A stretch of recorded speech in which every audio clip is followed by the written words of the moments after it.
Hello, Charkie. Charkie? Are you saying something? I see the Discord thing lighting up. I can't hear you. Yeah, can you not hear me right now? Oh, Cass. Yeah, yes? Oh, sorry. No, I got it. Say something. Hello? Alright, I can hear you now. Okay, good. I had to take my headphones and turn them on their side, but now I can hear you. Oh, yes, very good. Yes, you have to flip it around. That's an easy mistake to make. We've all made it from time to time. Welcome, you, the audience, everyone at home, TV land, to the Notorious N-Gage conversion stream. We're gonna play some N-Gage games, but not the original ones, however few of those there are. We're gonna play the conversions of existing games to the N-Gage. That's the theme tonight. It was voted on by people on Twitter. I'm looking forward to it. I want to see how these games translate vertically. Yeah, it is an interesting thing. I think this is a... not to toot my own horn, but I think this is a pretty good idea for a theme night. I think there's definitely some interesting games to be seen and played here. And, you know, I should lead by saying, these aren't all going to be bad. Some of them might actually be... You may be surprised by them. Some of these are pretty good. I once wrote a script for a YouTube video that might have, you know, maybe like 300,000, 400,000, maybe 500,000 views for Stop Skeletons from Fighting, which did a history of the N-Gage. I may have penned that and told the story of the N-Gage like no one's ever told it before. Definitive N-Gage video on the internet. Perhaps. You know, I gotta say, I watch Stop Skeletons from Fighting, Stop Skeletons from Fighting, but I'm very disappointed in that channel in general. Because they've been at this for how many years now? And the skeletons haven't stopped. Are still fighting? They're still fighting to this day. Yeah, we've kind of failed in our mission statement, huh? I gotta get Derek on the horn and be like, shut it down. We blew it.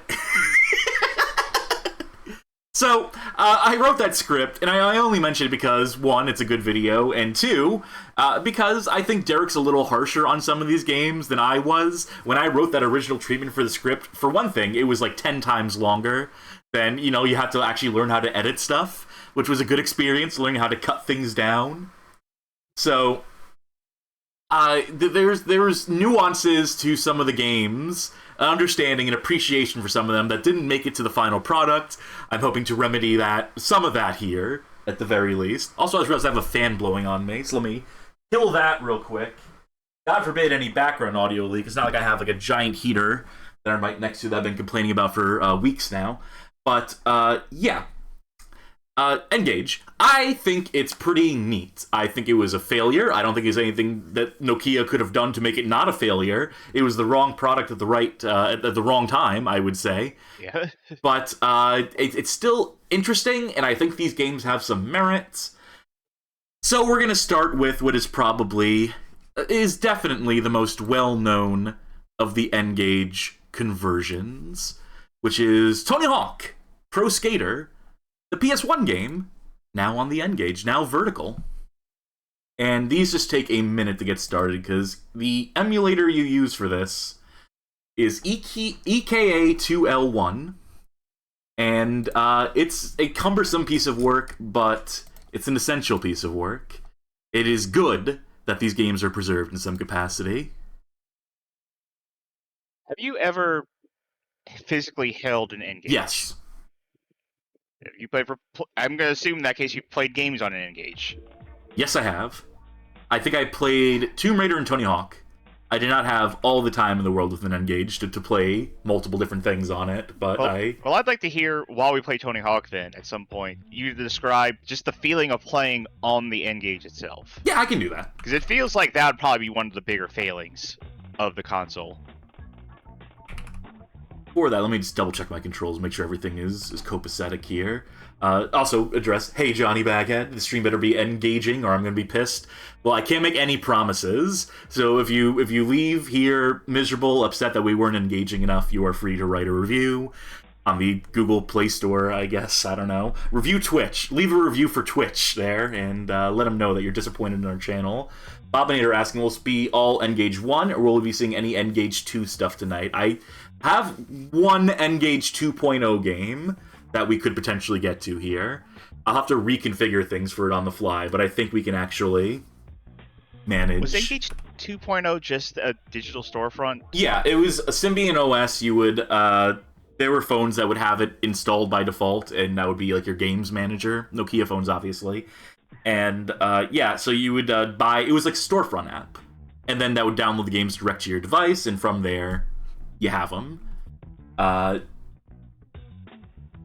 I have not experienced. I have not messed around with a phone that had that feature set on it. Let's start a new career. Like, I think my phone prior to having a no, that's not true. I forgot how to had a phone that could have. I was about to say, I think the last phone I had before I had smartphones was one that could just do Snake. But no, I did have one of those flip phones that would have been able to do Java games, but I don't think it was a Nokia. I definitely had a brick phone at a moment in time that enabled me to do, like, I had a version of Metal Gear, a J2ME version of Metal Gear, and it was the MSX version that got... J2ME, that's the thing I was thinking of. Yeah, Java to mobile edition. Ooh, that's a little fast. Woo! Yeah, so that's a frame rate thing. I can fix this to make this game. Tony Hawk Championship Turbo Edition. There is a setting in the interface. Yeah, let's drop that to 30. I had it at 60, but per game basis you sometimes need to adjust, and I always play Tony Hawk as Alyssa Steamer.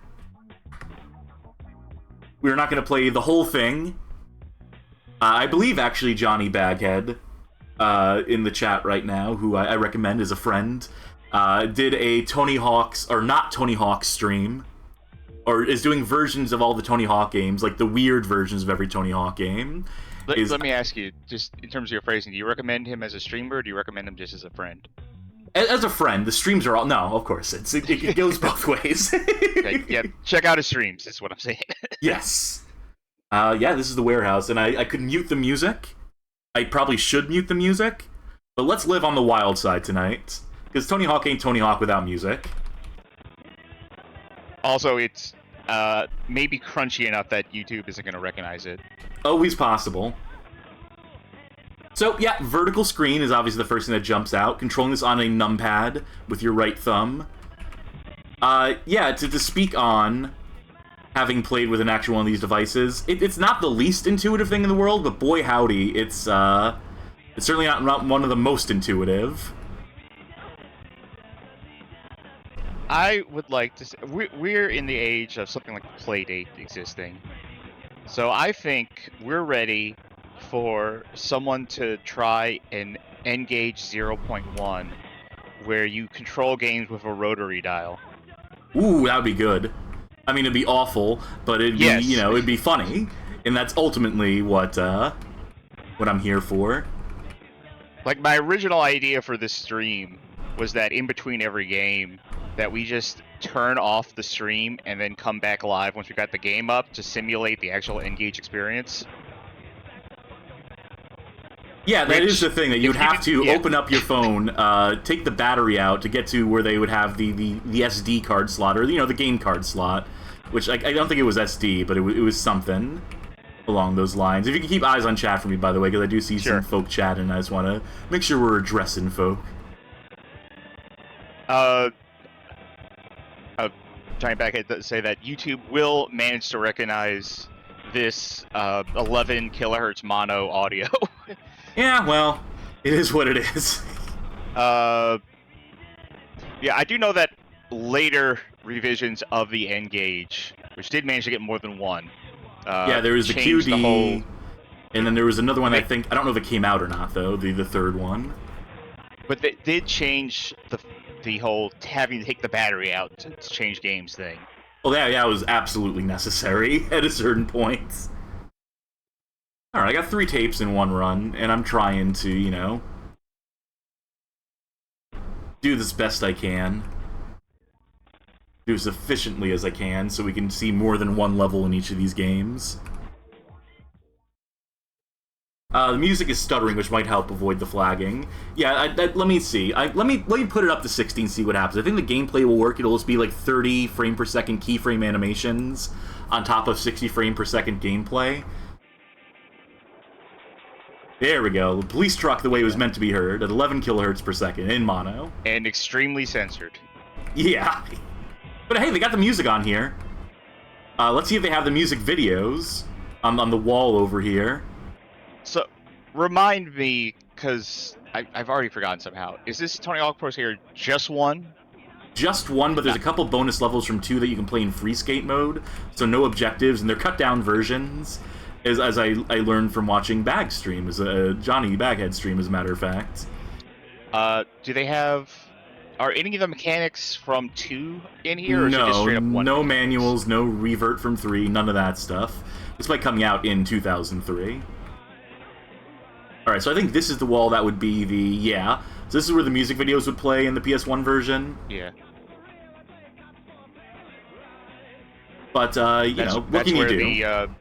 That's where the, be sure to mask up messages would appear in the HD version that just came out. Oh, yes. But, you know, this is playable enough. I can do... God, this is going to be mean. As playable as Tony Hawk Pro Skater 1 is these days. That's not mean. I think people recognize that Tony Hawk Pro Skater 1 Vanilla Edition is not the most eminently playable of them. It's the most realistic in terms of what a skateboarder can actually do, and that you're not stringing together these 200 move combos or what have you. But like, real skaters can't do a manual. That's yeah, no, manuals are actually impossible. That's I don't think I'm getting any tapes for this one. It's sad to say. There are options in the Tony Hawk Pro Skater 1-2 HD thing where it's like, hey, if you want, you can turn off reverts and manuals to get the real experience. Like, yeah, option to turn off the fun. Cool. I think I got a high score tape. That is there. Nice that is there. Not an option to ever pick. Oh, I keep fucking up because of the... Sad. Because, you know, like, you remember, did you ever have to... You had a cell phone, where you had to type using the numpad, you had to press each button like 3 times? Yeah, of course. I say of course, I'm old enough to. I've had one of those phones. As am I. Let's try this again. Let's actually, you know what? Screw it. If I want to just like do this efficiently, I want to get to the mall, which I do want to get to. I can just get the secret tape in warehouse, or get 15,000 points. Johnny asks, so has anyone ever explained why the N-Gage chose to have a screen, like a portrait mode screen, rather than a landscape? Oh yeah, because it was based on an existing shell that Nokia had for one of their phone lines. And it was, you know, phones were all vertical at that point in time, so having a phone interface that was vertical was natural. Then developing on top of that infrastructure, on top of that, like, hardware and, like, you know, in that software, in that system. I mean, so the N-Gage 2.0 has, games have options for horizontal, for flipping, depending on your device. But yeah, no, at this time, it would have been like, for Nokia, it would have been so much easier for them to just take an existing piece of hardware, turn it into a games console, sell it as game console/phone, and to flip the screen around would have required reworking, like, everything. So now, that's more or less. Having worked on the script for the definitive N-Gage video, yes. Do you know how many vertical shooters were on this thing where it really makes sense to have a Tate resolution? I think there's a couple.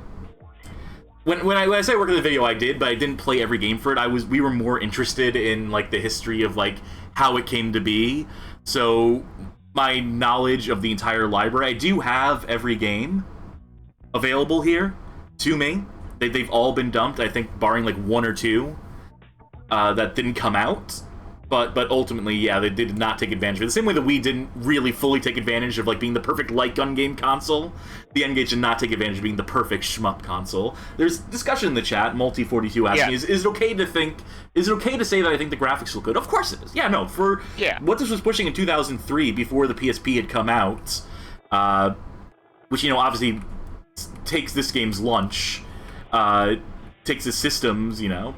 But, yeah, for a minute in time, I mean, like, compared to what the GBA was putting out, I mean, night and day, obviously. And obviously, compared to, like, a phone doing, like, J2ME stuff. Yeah, compared to, like, literally, like, 1-bit graphics, where it was just, like, pixel on or pixel off, which was, like, still the standard at the time.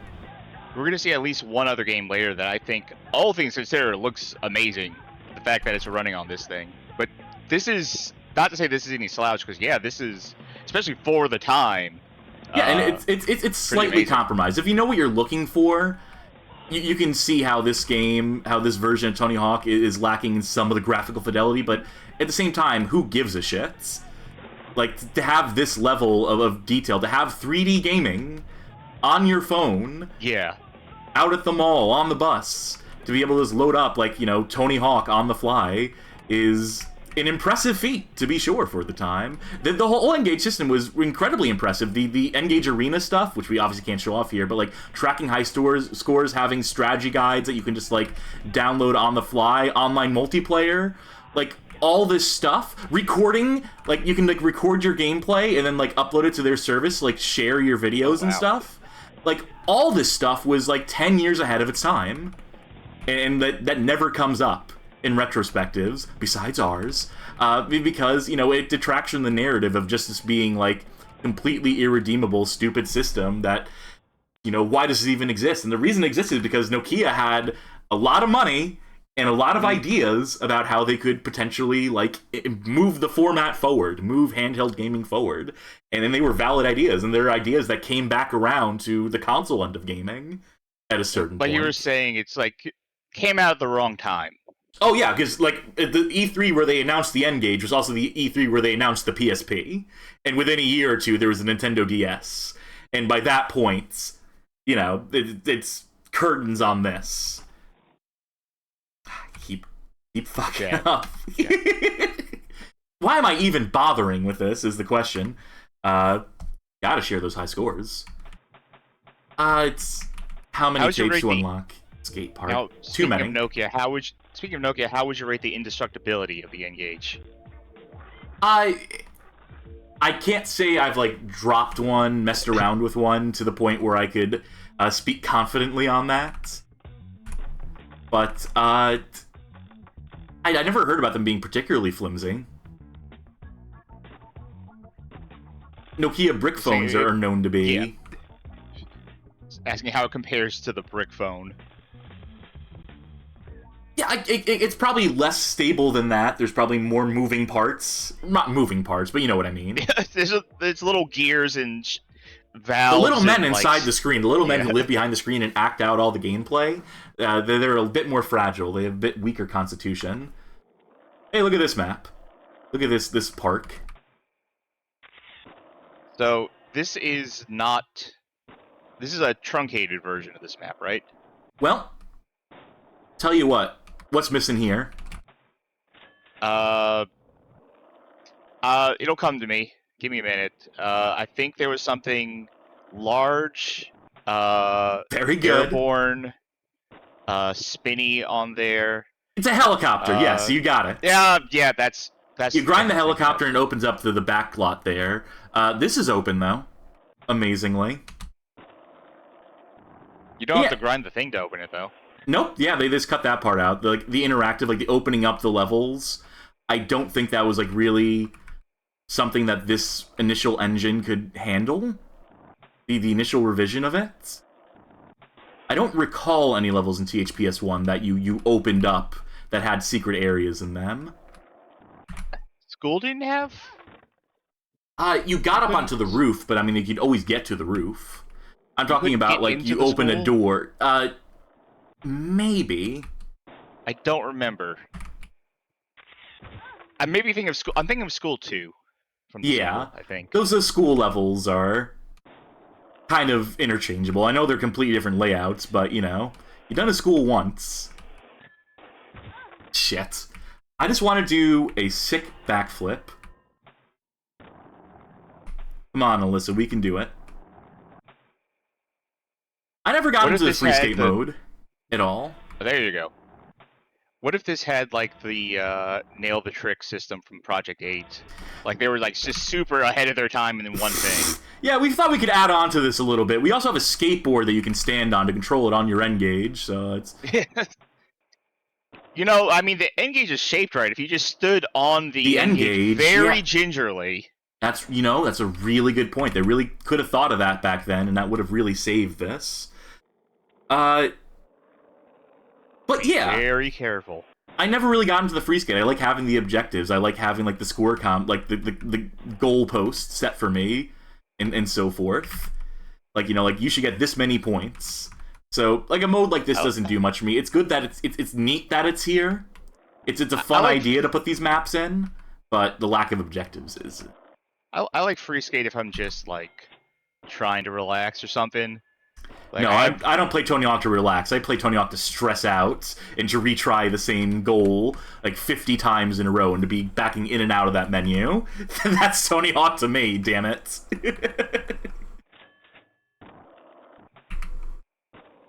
That's enough of this. So yeah, I think we got that. Wit. Yeah, so that's Tony Hawk. It's a serviceable version of Tony Hawk Pro Skater. The N-Gage Arena. That would be the online features. N-Gage Arena refers broadly to any online functionality in a game. Like, it could be co-op mode in that one Elder Scrolls game. It could be, like, high score challenges. It could be, like, the horse game. You know, I don't know exactly what the N-Gage Arena would have offered here. If we go into it, it'll just hang, unfortunately. Horse. Right, okay, I was like, you can ride a horse in this game? I was like, no. No, that's Tony Hawk's Underground 2. That's where they introduced the horses you could ride. Yeah. That could be true. I can't remember. Let's see what happens. I'm going to do something with the emulator right now. I'm going to load another game and just see... Actually, you know what? No, I can't even do that. I have to go back to... Alright. Let's... I'm going to close out of it and reopen it, I guess. That was Tony Hawk Pro Skater. It's pretty good. Tony Hawk Pro Skater is okay. It's hard to go back to, but if you can, and if you wanted it on the go. But the next game we're going to play is something near and dear to our hearts. And whatever, showing the EPA interface, who cares? Yeah, this is Tomb Raider, the port of Tomb Raider to the... I say port, these aren't ports, these aren't like the machine code from the PS1 operating on the N-Gage. These are remakes, these are conversions. They had to rebuild these from the ground up and approximate them as close as they could. That's a little bugbear of mine, is people saying ports when they mean conversions. So don't mind me. This is Tomb Raider starring Lara Croft. And this is the one I was alluding to earlier when I said there's one coming up that I think is really impressive that is running on this. It's not so impressive as it is novel. I mean the graphics. I meant the graphics. I think they're simple enough that, like, if you can run 3D, you can run Tomb Raider. If you have a 3D capable system, Tomb Raider is not, like, outside the... You got Tomb Raider running in DOS, in software mode, you know? At a certain point. But yeah, there is going to be one change in this that you're going to be surprised by. I'm just thinking in terms of, like, phones at the time and then N-Gage. Sure. You're talking about the technological leap in general, sure. Yes. But bear in mind, this was a 6-year-old game, 7-year-old game even, at the time. And also they got rid of all the cutscenes and voice acting. So you get the cutscenes delivered to you as these stills with the text scroll describing what happens. The novelization of the game. Yes. But not the audio. Surely there are Tomb Raider novelizations out there, right? I've never looked into it. There's got to be. Oh, absolutely. Johnny Backhead saying Tomb Raider 1 was a Sega Saturn exclusive, and that system could barely do 3D. Yeah, couldn't do transparencies at all, except for dithering effects and whatnot. People always forget that Tomb Raider started on Saturn. PS1. What was that? Oh, what? Okay. Someone said, and I also said that Tomb Raider 1 was on PS1, but Johnny Backhead said I meant launch exclusive. Yeah, like people forget that it was a launch for Sega Saturn, and it was going to be a Sega franchise at a certain point, or Sega hardware franchise, not owned by Sega, but you know what I mean. But then they, when they brought it over to the PS1, they realized, oh, it's so much easier to develop for this. So the new Sonic the Hedgehog. Okay, let's just skip. We got it. Yeah. Tomb Raider things happen. What I want to do is get a close up on Lara. Because you may notice that her iconic blue tank top and the beige shorts not present here. What is present instead, Charkie? I don't know. I don't know where you're leading me. This is her outfit from Angel of Darkness. Oh, Really? Yeah, this was made to update her look so that it would be in conjunction with Tomb Raider: The Angel of Darkness, which we just finished playing on the channel. See, okay, you know why I didn't recognize is because in Angel of Darkness, she changed outfits so often, like, in the middle of a level, like, between cutscene and gameplay, all of a sudden she'd be wearing something different. But yeah, this is Lara. Lara. I'm trying to say Lara, but it's hard to say it the right way when I've said it the wrong way for so long. I really thought it was pronounced Laura. I've heard it both ways, let's say. I feel stronger now, says Tom Nook Yankees. Yeah. Also, I want to mention something. I'm not holding down any keys right now. Auto run? You tap the direction pad up once, and Laura gets a run-in. This is 4 on the numpad. Yeah, novel concept, right? Already better than Angel of Darkness. People are trying to correct my pronunciation of Lara in the chat. It ain't gonna happen. It ain't gonna stick, folks. I appreciate it, but I'm too far gone. I'm gonna keep saying Lara. Yeah, sorry, Laura. Lario. So, yeah, there we go. That's it. Now we're getting into it. Lario. I mean, Wario and Lara Croft do have a lot in common. They both love treasure and stealing it. And garlic. Yeah. Like, this is a lot more straightforward than Angel of Darkness, by the way. Can I just say that this is immediately, like, more intuitive? It's even in this N-Gage version. Do you remember that scene in Tomb Raider Underworld where she finally breaks into the cavern and there's, like, the gold chalice in front of her, but then she looks over and she sees a big clove of garlic and she looks back and forth between people like, Decisions. Classic scene. Classic game. I will play that eventually. I'm not just gonna say on stream yet. I'll have to see if it's good or not. We'll see if we want to monetize that, if we want to, you know, turn it into content, or if we just want to enjoy ourselves. Sorry, gotta put these wolves down. Alright, so I believe we need to get on that bridge. Can we jump onto it? Yeah. Yep. Yeah, so, plays better than Angel of Darkness? Yeah, amazingly, right? Even with this weird numpad and arrow key combo I have on PC right now, but especially on the actual N-Gage, which, you know, had semi-functional controls. I mean, it takes a minute to get over the hang-up of, oh, this is like a numpad. I'm controlling the game using a numpad, which, you know, if you were a DOS gamer back in the day, you were already used to a certain extent. Oh, Jeezy Louise. The DOS to N-Gage pipeline. Yeah, that's the next episode coming out. Oh, fuck. Oh, God. Well, first things first, get rid of these bats. I do not have any medkits on me currently. Or save crystals. Actually, does this game have the same save system as the original Tomb Raider? No, it does not. It checkpoints between levels, so I don't want to play that level again. Let's start at the city of Vilcabamba. Did you already play through the caves yourself, or does the game just start with, like, you can skip the first level? I played that first level at some point, and so it unlocks the second one for just immediate access. Maybe we'll take a stop off at Laura's mansion in a bit, too, because that's the classic place. See if we can't lock the butler in the freezer. Johnny Baggett asked, is this the most technically impressive game on the N-Gage? No. Far from it. We'll play a few of them tonight. But there's this game that are better optimized, that are pushing more impressive 3D. At a certain point, they're functional first-person shooters on this console that have, like, fully 3D enemies and the like. And then there's probably games that push the graphics even more intensely, like, that aren't, like, you know, action games necessarily, but, like, I think there's some driving games on here that are probably pretty impressive that might manage to run at speed.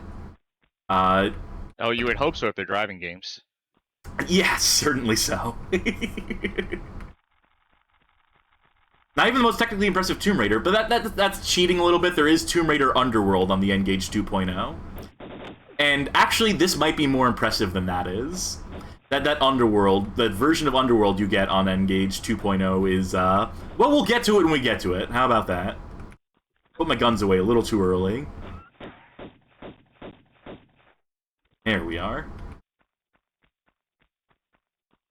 But yeah, you know, the big thing I think that we hammer home in the SSFF video is, yeah, it's Tomb Raider. It's impressive. You have it handheld. It's a game people played 6 years ago.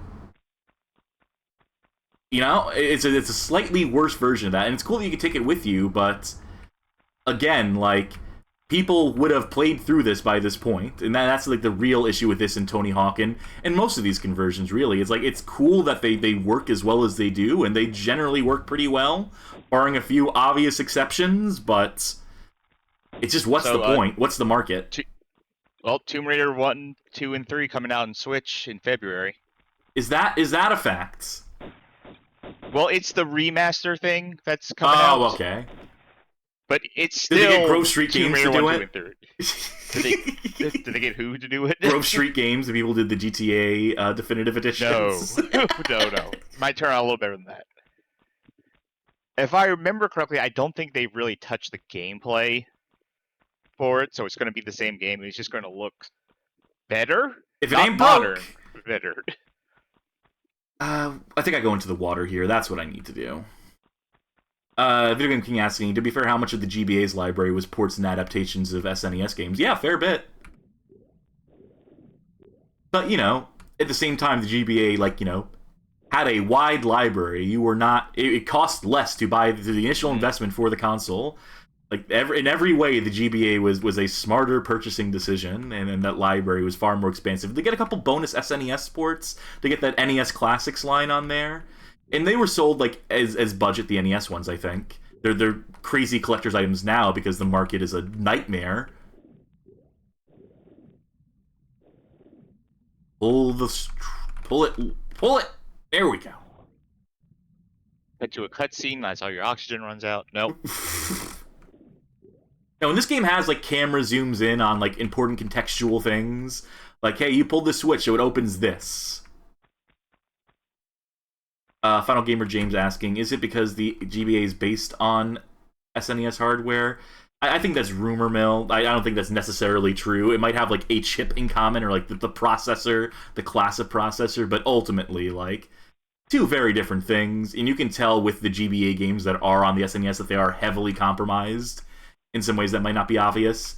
Resolution, you know, it's 240 by 160 on a GBA screen, so it's already taking up less screen real estate than SNES games would. I don't know. There's a few different counterpoints to that, but I think it's persistent because those SNES games were on there and ran well enough that people kind of just rolled with that. It's better in some ways and weaker than others. Let's leave it at that. I think that gets the point across well enough.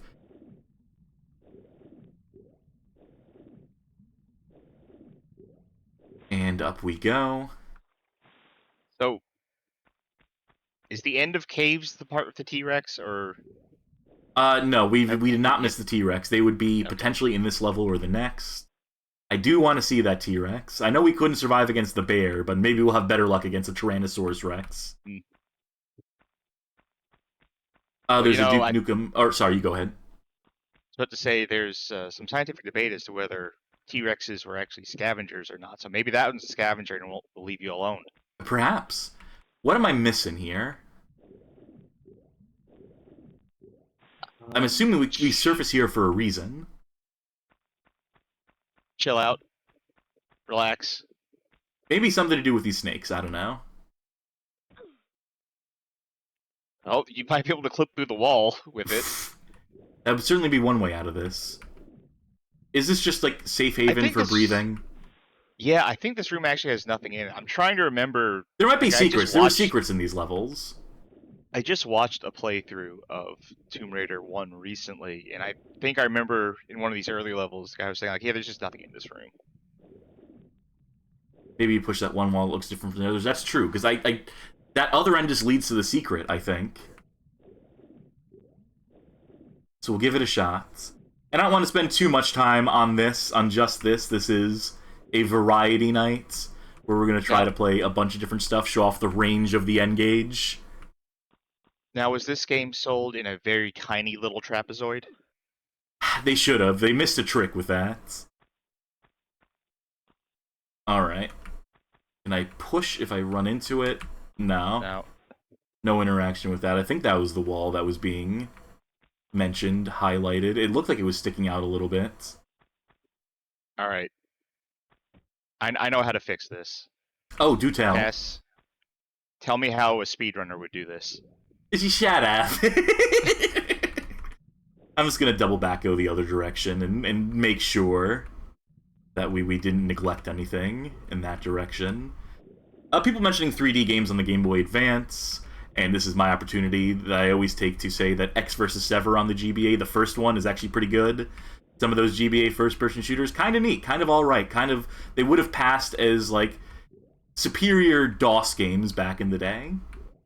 There's a VR rally game on GBA that's 3D, that's also good. Good looking, plays decently.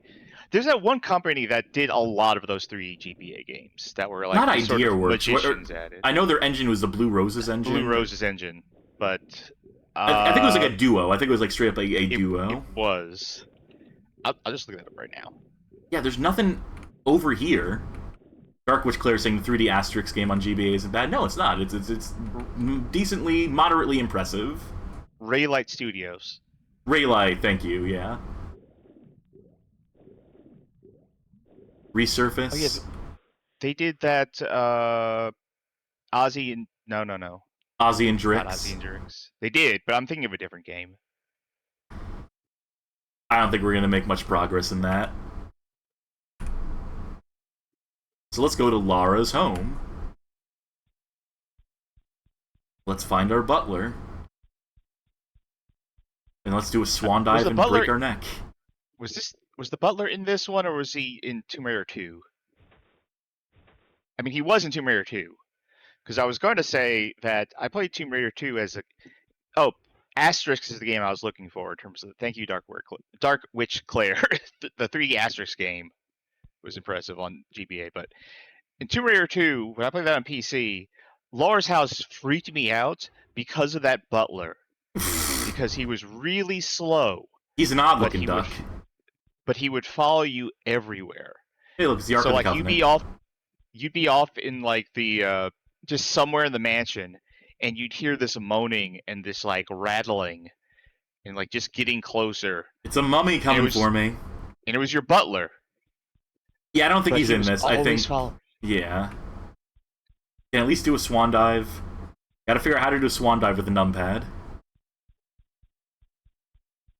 But you know, if you were a Tomb Raider fan and you wanted a portable Tomb Raider, this would do it for you. Where there's a will, there's a way. I will figure this out. Oh, Raylight was different.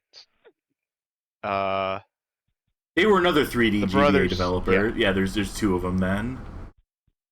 VD... Who am I thinking of?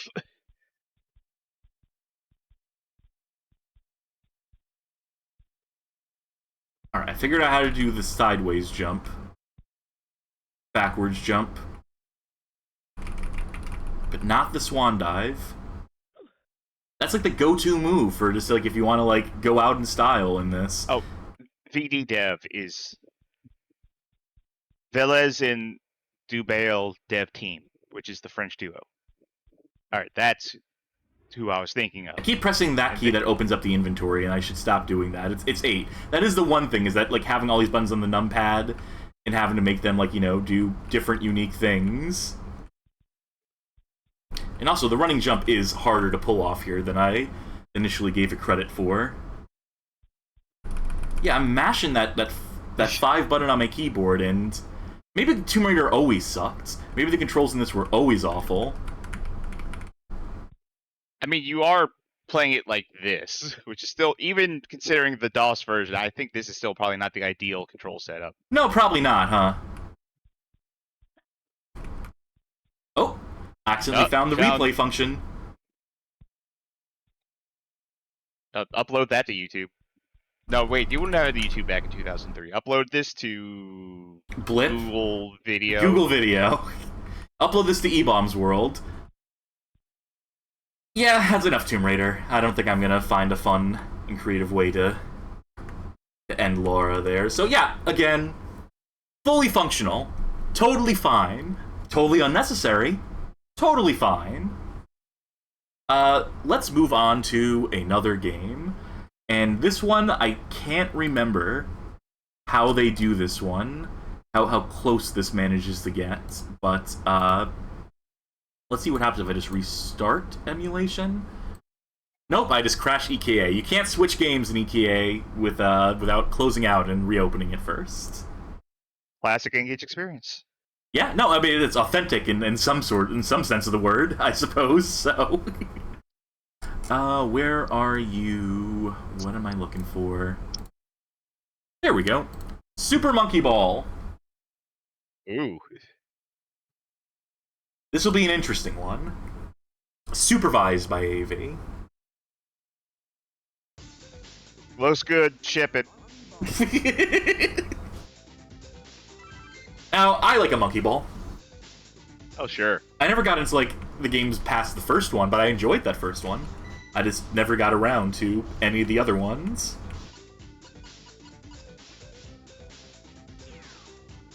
Now saving. All those changes I made, you gotta reflect those. Eric Wish Claire says, does this also have the Konami code Easter egg, which I wasn't aware of in the first place? I don't know how you would do that, unfortunately, with these controls. BA start would be 2-2 start, considering the numpad. Let's try advanced and fail out after the first 5 stages. Beatix.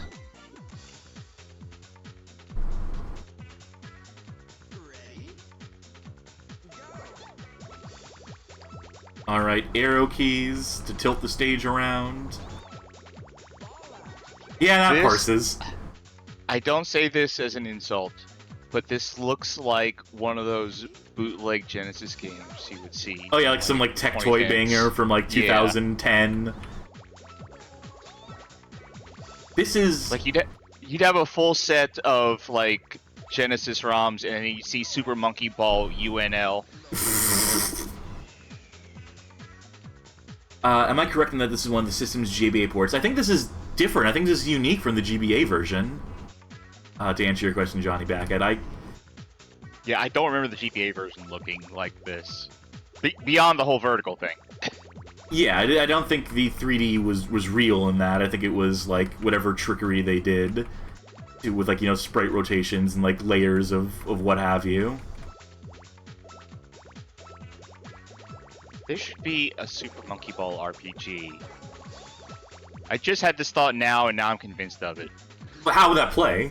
What would you do? Like to Super what Monkey end? Ball. But Super Monkey Ball with, like, towns and talking to people and quests. But still rolling around and rotating the entire Earth with every move? Yeah. The entire game is controlled like that, yes. You have to select options from a battle menu? Oops, something's not textured. Yeah, what can you do? No, I think it's an action RPG. Okay. In my head. But you still gain stats. I don't think I'm going for bananas on this run. I don't think I'm going for a high score. I'm not going for much score at all. At a certain point in Super Monkey Ball, I stopped playing it in any sort of sense where I'm trying to do stuff in the level, and I just try to pretend like I'm a speedrunner. It's like, what if I just hit this wall at the right speed? Maybe I'll just get to the exit. Johnny Backhead saying that the Super Monkey Ball on GBA is in 3D, but is it the same as this? Do you think that it is the same as this from looking at it? Me not being able to look at it right now. Right. I know I think you can drop down here, and then there's, like, you can get to the bonus stages, or, like, skip some stages. But, let's just focus on living right now, on clearing stages, and maybe unlocking a couple of the mini-games, so we can demo those. I'm looking at them back and forth right now. Shit. They don't... I don't know if they're the same. I'm not so sure about that. There are some direct GBA to N-Gage conversions that we'll experience tonight, and those ones they're very easy to flag. It is so hard to like shortcut. You don't tilt the stage enough because it's like fixed. You don't have like the benefit of an analog stick. This is maybe not the ideal way to play Super Monkey Ball, believe it or not. I was gonna ask, like, how does it control? Bad. I'm gonna say it controls bad. These weren't pressure-sensitive buttons. It just kind of goes flying. If you're moving too fast, if you're moving with any speed at all, and you try to round a corner, you have lost. Now it's a matter of principle, though, that I gotta beat this damn stage. Even I have to do it super carefully. You also don't have a great sense of speed, despite having the speedometer in the bottom left. You also, the speedometer seems to be telling you you're going way faster than you actually look. Although, granted, I'm American, so I don't know how fast that translates kilometers necessarily. per hour is. That could be like 2 miles an hour, for all I know. Come on. This is not quite the iOS version that I played to mess around with in Touch HLE. Perfect. I took you 6 lives to do it, but perfect when you finally did it. This one's all downhill. Listen, I think the stream's gonna go fine. You don't have to say shit like I don't have to self-deprecate yet. Thank you. Yeah. E! Another perfect clear. Finally, we get a bonus floor. Finally, I can binge on these bananas. Unless I fall out of the stage immediately. Yep. Bye! Well, you technically didn't die, so there's that. Yeah, the ball protects them on the way down, I like to think. So, considering how fucked the market is now, I wonder how much it would cost if you wanted to be like, I want to have a physical N-Gage collection. Well, first things first, it'd be a nightmare, because I think a lot of those N-Gages, like, you need to, like, get the SIM card, like, the dummy SIM card in them is a major component. And do they even sell those anymore? I mean, I guess there's, like, you know, always gonna be, like, you know, custom shops or what have you. There's probably, like, someone that sells N-Gages ready to go out the gates. Johnny Baghead, do any of the buttons control how much to tilt? No, I think it is just, like, it is up, left, right, or down. All or nothing. Or some combination of them. And you don't have a really good sense of, like, how far the stage is angled here, either. Yeah, this is the rough part. Is this any time where you need to try to slow down? There's no way to come to an abrupt stop. Which, I mean, it's true enough in Super Monkey Ball, like, Original, but there's really no way to, like, put the brakes on. Or to gauge that there was a gap between those two there, for example. I have to be going fast enough to clear it, but then slow down immediately so that I don't go right off the edge. I'm trying to find the name of a game that we're not going to stream tonight to not spoil anything in terms of the prices, but prices for N-Gage games seem to range between $30 to $100 per game. Yeah, that sounds about right. Alright, how many minigames do we have unlocked? If any. Boo! I need 2,500 to unlock any of these. I really wanted to do Monkey Target. Fireball says it used to be not too bad to get every N-Gage game complete in box. But there's an Australian-only title where the last 2 complete boxes were $250 in 2020, and then $6,948 this year. Oof. God damn this market.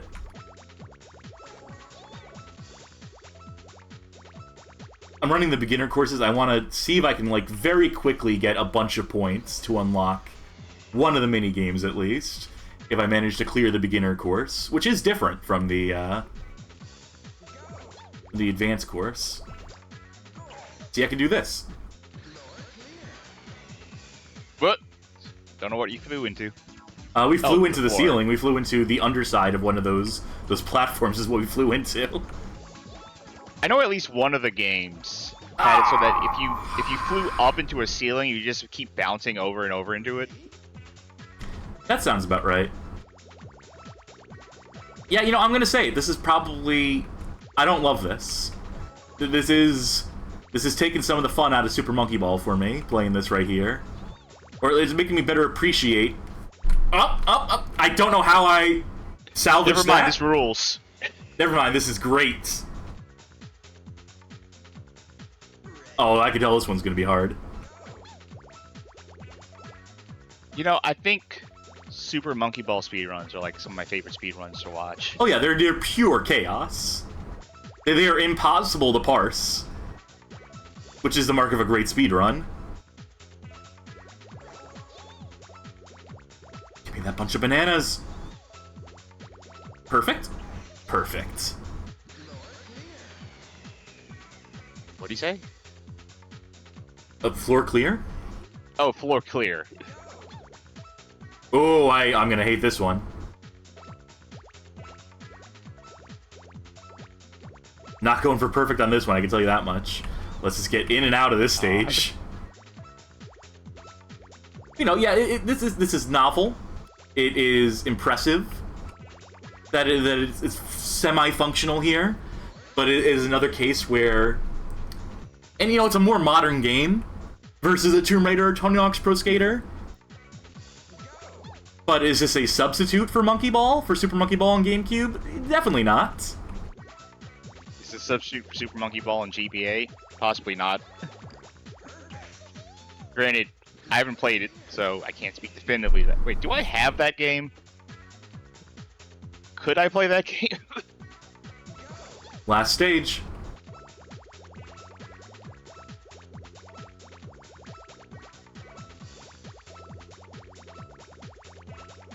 I'm being so careful. I do have Super Monkey Ball Jr. Huh. Okay. Is that the name of it? Maybe Super Monkey Ball Jr.? Yeah. That's cute.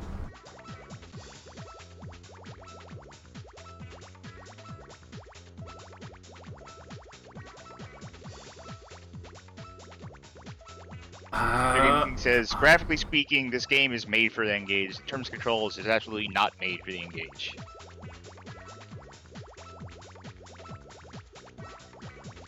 Those damn bananas. There we go. That was mostly clean, I think. Alright, so bonus stage? Credits. Oh. Super Monkey Ball for N-Gage staff. Now, if you remember, in the GameCube version, you have to roll through the letters and stuff. They're like literally dropping onto the stage as you're playing it, so they have not quite recaptured that. Are you on like a downward slope right now? Or... Yeah, constant forward momentum. Can't slow down. I can speed it up a little bit by tilting down, but some of like the darker blocks, I guess the way the shadows are working here, makes me think that they're like divoted, that you're gonna like bounce into them or something. No, I get that. There's some depth to them, that they're concave. Also can't help but notice it's still the same song playing as we heard in all those levels, so... I mean, music's gonna be, like, sampled music is gonna be, like, one of the biggest cartridge costs, or whatever storage medium. Tom Nook Yankees, what's the diner in the background? Yeah, that's just in the background of the second set of stages in the original game. This is their version of that skybox, as close as they're gonna manage on an N-Gage. Thank you, Sega. Bonus? Let's see how many points we have, damn it. I want to get one of those damn minigames. Cannot skip this. Not even close. Ah. But I will put my name on the high score list. Rank in. You know, there's something to explore there. There's probably some, And everyone else sucked at that game. Yeah, evidently. I'm a professional here. So we're gonna move on to another game. This is another Sega game. Oh. It could be a few things. Sega was one of the publishers that did give a few games, that did lend a few titles to the N-Gage, so... But this one is infamous. For a very particular reason. It is a Game Boy Advance port. Port or conversion? This conversion, yes. You caught me. You caught me dead to rights on that one. Yep. Po Buddy's Nerfect.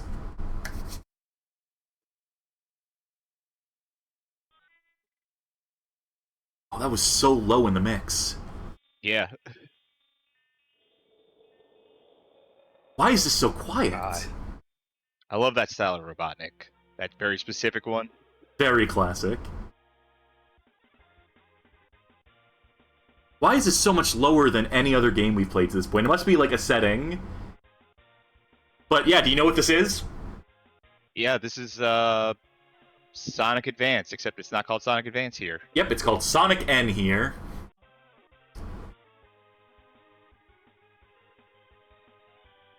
That's my girl. I thought Tails was your girl. That's true, too. Options. Yes, check those options. Nada. Sound test. Yeah, tests sound level. Louder, please. Oh, I recognize this. Yep. That's I right. have short-term memory. Oh, I guess for those on YouTube, that's our pre-stream. That's one of our pre-show intros. Yeah. I'm gonna boost this. You won't be able to hear it any louder, but the people at home might be able to hear it a little bit louder at the very least.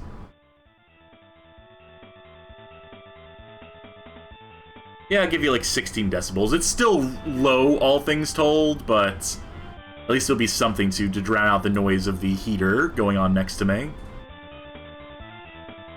A little louder than that, even. Let's do 24 decibels. So there's some audio playing. 5,000 decibels. Tails. So, vertical Sonic. Well, no, this is horizontal. This is 4x3, right? This is vertical Sonic. Oh, okay. Yeah, so you have that toggle there.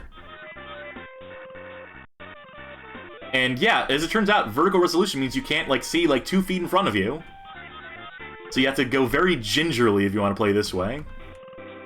This at least gives you the ability to see a couple feet in front of you, but then everything is pixel barf, which I don't mind, personally, but I can see how this wouldn't be ideal. Also, they probably shouldn't have a Sonic banner at the top of the screen, considering that's just incorrect. Yeah. You ever Remind you play who the real main character is. You ever play either of Tails' solo games? I played Tails' Adventure on the Game Gear. Mm-hmm. The other one is also on the Game Gear.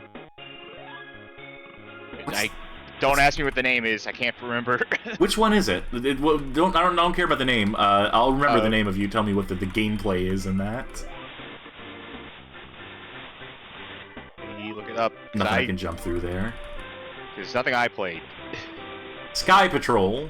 Thank Sky you, Patrol. Flyaball, or Fireball in the, it's an auto-scroller. Yeah, okay. No, I don't think I played that. I should.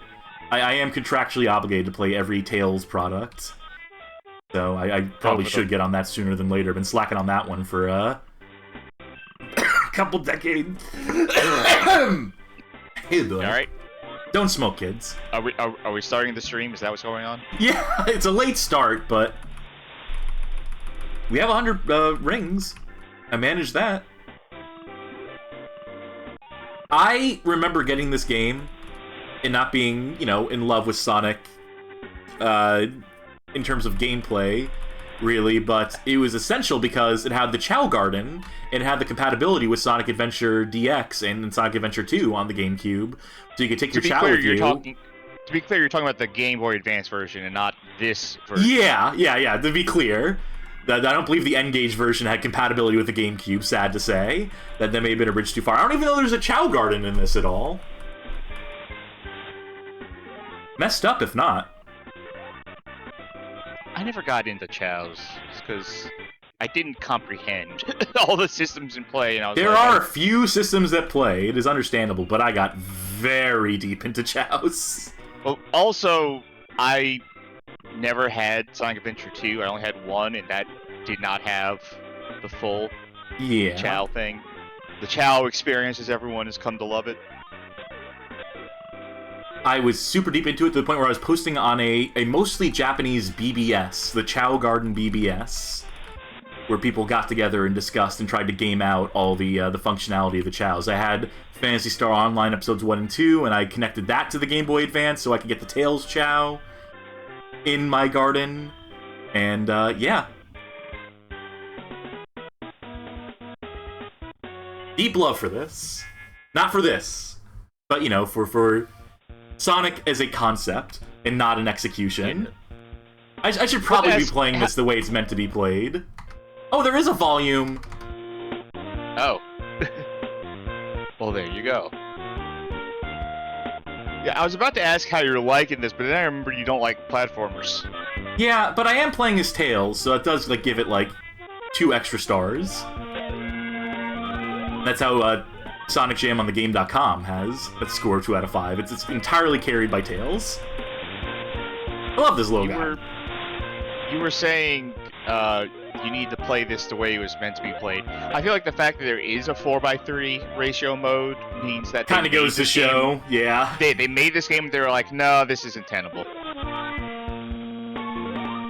They knew, but they still went ahead anyway. Pro Striker says it looks way better now. Yeah, the sprites look way better. But my visibility is suffering. Were there bonus stages you can get to if you have 50 rings or 100 rings and you clear the checkpoints? What Sonic game is that? They all blend together for me. Is the horrible truth? Most of the 2D games, but I've never played Adventures or Advance rather.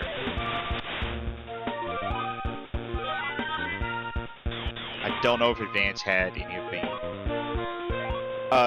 Dark Witch Player says you had to find a hidden spring to get to the bonus stages. So I don't think it was the checkpoint post then. 1 through 3 and Knuckles definitely had those though. Oh no, 2 and 3 and Knuckles. I want to get to this boss.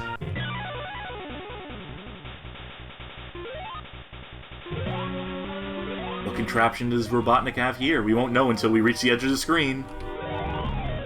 Are you ever gonna say Eggman, or is he always Robotnik? Always Robotnik. Yeah, see. I know there are a lot of people today and a lot of Sonic fans who've only ever known him as Eggman, but Robotnik is such a better name.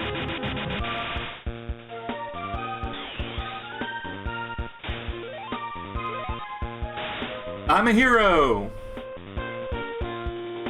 Look at it! They're so adorable. Come on. There's a reason why the Discord server is littered with Tails emotes, and also why this Twitch subscribers here get access to Tail emotes.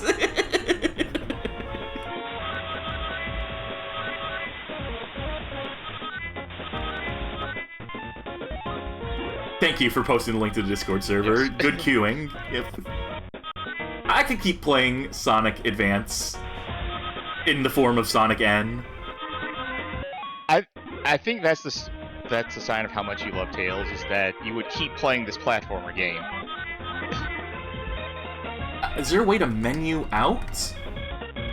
I adjusted the volume. Okay, there we go. You have to hold on this. Press 5. I'm curious how Rosie the Rascal plays. You want to see real quick? Because there is no Chow Garden. There's nothing here besides platforming and time attacking. Yeah, that's when you actually need to use her attack because she doesn't curl up into a ball. You have to manually take the hammer out. Yeah, she does manually use her. Oh, she has a little... Yeah, if you hold down and that, you have access to a couple different things. There's a little forward dash. Yeah, that's down in the jump button. Yeah, she has a little bit of different movement. She is a different way of playing a Sonic game. I think it's neat. I think she should be in more stuff. I think she should have been in Sonic Mania. But yeah, ultimately, what are we doing here if not looking at the same thing we just saw? Also, she can't go up. She can't go up her ramps unless she has like run speed, so she can't just like spin dash to quickly get up those. So that can mess up people who are very used to like the classic Sonic character way of controlling stuff. And you know, ultimately, the reason why it's hard to put her in something like Sonic Mania is if you're building a game with Sonic in mind and you're building it with like Knuckles and Tails in mind, they at least share a base moveset. You know, but ultimately, like someone like an Amy is such like a disparate, different way of playing that to build those levels with that in mind too, to have to create the routes to the levels that are accommodating to her, could definitely be like a struggle with existing level architecture and whatnot. They did it here. They did it in Sonic Advance 2 and 3, presumably. I don't remember those, but you gotta put the work in. Okay. I gotta ask, what's your opinions on Cream the Rabbit? She's fine. I think it's cool that her and Amy are friends. I like that for them. I think there's been some fun dynamic in the comics with, like, Amy and Rouge being, like, impromptu babysitters to her, and Vanilla being like, so what'd you do today? And Cream being like, oh yeah, we went on an adventure, I almost died, like, 3 times, it was great. And then Amy and Rouge just being like, oh, come on, don't tell her that. we look so bad right now. Amy gave me a cigarette. No, stop. She only hit off her flask. Anyway, that's Sonic N. Not the ideal way to play this, but, you know, it's not, like, unfunctional. It plays. And that really, what more can you ask for? The N-Gage had games that if you bought an N-Gage and you got those games, you wouldn't be wholly disappointed. Just partially. Yeah. Speaking of the next game... Johnny asked, what about Scourge the Hedgehog, though? I was about to mention that, actually. Or Tails with their 9-inch nail shirt on from that one. Well, Bob asking Cassidy thoughts on Fleetway Amy, who's a lesbian with the crossbow. She rules. I love her little sweater. Actually, I was wrong. I wasn't going to bring up Scourge the Hedgehog. I was going to bring up Surge the Tenrec, which Tenrec is like a hedgehog, but it's not. But everyone fucking loves Surge the Tenrec, apparently. At least everyone that I happen to know. I'm going to load this, which is Red Faction by way of Monkey Stone Games, which was John Romero and Tom Hall's studio. So they personally handled a version of Red Faction. John Romero programmed this himself. I mean, yeah. Let's look at the credits. So we can see those names. He's a code monkey, so yeah, he did programming for this. I want to tell my hedgehog story quick, though. Real quick. There was a time in my life where I worked at a children's museum as a tour guide, and I was pretty fucking good at it, by the way. And we used to have an animal exhibit. It was this room you would go up to, and the kids would sit around the table, and you'd take an animal out. And we had a few different ones on offer. You could also see them through the glass, and I would always take out the crested geckos, because they're super fun. But the curator of the museum loved hedgehogs, thought hedgehogs were the coolest animal, and she desperately wanted to get one for the museum. And so she did. And she's like, it's going to be great when the kids can, like, pet the hedgehog. Just got to make sure to tell them to pet it the right way. That thing never came out. You know why? The museum is open during the day. Oh. Hedgehogs are nocturnal. Hedgehogs are nocturnal. Yes. The other thing I used to do, or the thing I used to do when I was in the animal room, is I would, we had to talk about, like, you know, like, there was an educational slant to it, right? So before I took a crested gecko out, I'd be like, all right, let's talk about our favorite foods, kids. Who here likes hamburgers? Yeah! All right, who here likes pizza? Yeah! It's a Who rose! likes chicken nuggets? Yeah, something is wrong with the kids in America. No, but the thing I would get to, the thing I would build to is, and who likes eating cockroaches? Ew, no! It always worked. I'd be like, well, our friend here loves eating, like, fruits, but they especially love eating bugs. And before you knock it, like, no, there's other countries in the world that do eat bugs. They don't have the same meat supply that we do. They don't have cows. They don't have chicken so much. So what do they eat? They eat bugs. And, you know, we also happen to sell some bug lollipops if you want to taste, you know, what might become to America down the line if we ever decide to move away from. I had a whole thing, and it was a lot of fun. That's how you upsell. Yeah, I was doing business for that museum. I mean, that was a great job. I'm sorry. Should be doing that right now. But instead, we're doing Red Faction for the N-Gage. Let me boost these to their logical conclusion here. There we go. Stream it out to Discord. Oh, yeah, I should probably do that, huh? I was thinking so much about that kid's museum job. Alright, now, big question with any Red Faction port here. Does this have Geomod? No. They could not port Geomod to the N-Gage, huh? No, but they have something. Alright, gotta get used to these controls. It's been a while since I played this. 2 to jump, 7 and 9 to switch weapons, 4 and 6 to strafe, 5 to shoot, 1, 2, 3 don't appear to do anything. Or 3 is doing, like, I'm going backwards a little bit. Oh, one of them opens up free look, I think. Yeah, so one if I need to look up and down, because it doesn't come naturally.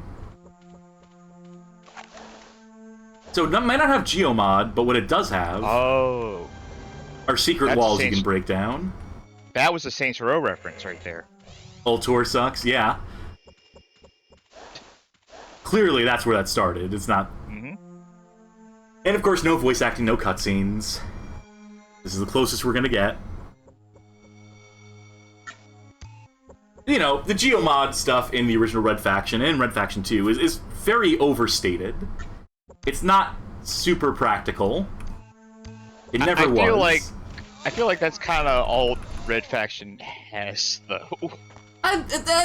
This first one is not great. And especially this N-Gage version, which, you know, completely different thing. Like, to be clear, this is not a faithful. This is a reimagining. If it had come out for the PS1, let's say, would be the most generous way to put it. So, is Ultor Sucks just code for this wall is destructible? Yeah, any sort of graffiti like that. Can you read the latest message from or first-time chatter, Cool and Drug-Free Game Stream? Sure. I'm not sure who asked for this game on N-Gage, but I can't imagine it was any of the developers. No, but it was certainly the publisher. No, the publishers who... I mean, generally how that goes. Yeah, so, like, you know, the way something like this comes to be is new consoles announced. Yeah, there's some static there. Maybe that's why the volume was turned down a little bit. Yeah, let's make sure it doesn't clip again. We'll play with the levels a little bit here. And hopefully this is still fine, relatively. Let's bump it up a little bit. Yeah, no, the way like something like this happens, or the way that Tiger Gamecom happens, is obviously not the developers themselves, the original developers. They don't really have say in that thing, but the publisher will be like, there's a new console launching, let's take a gamble. There's a chance, a 1% chance, but a chance nonetheless that this N-Gage thing might take off. And it would be good to position ourselves on that console in the event that it does. So if there's a studio willing to, like, bid for a contract on this game for relatively cheap, because we don't want to invest too much...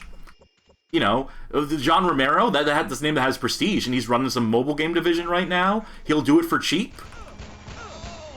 Sign him up. And then you go on to sell, like, 1,000 copies of your game, and you're like, this was not worth it. We did not make the return on this that we expected, and we will not be pursuing this any further. I think I might have missed why all the guards are trying to kill you, the miner. There's a miners' revolt going on right now. We are on the ground floor of a miners' revolt. It all started with that one miner in that little cutscene that we saw, or the approximation thereof, that was rebelling against a guard from the Ultor Corporation.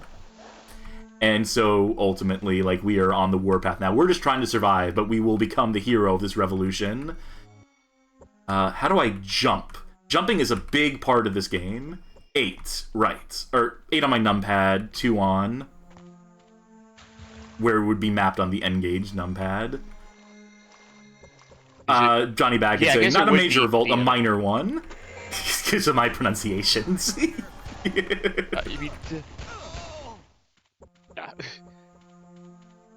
A minor revolt is like just not wanting to eat your vegetables. You thought about that one for a minute. Alright, let's proceed this way.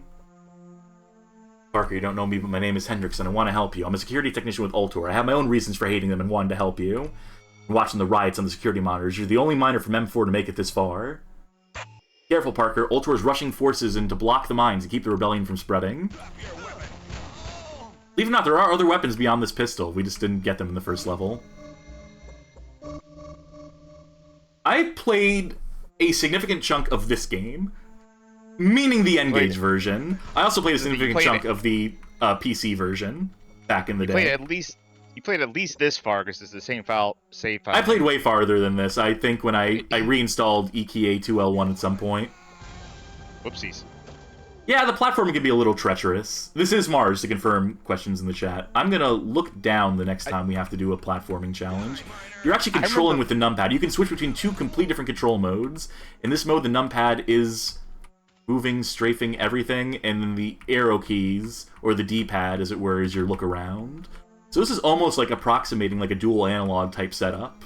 Dual D-pad. I remember playing the tech demo on PC for Red Faction 1 a lot.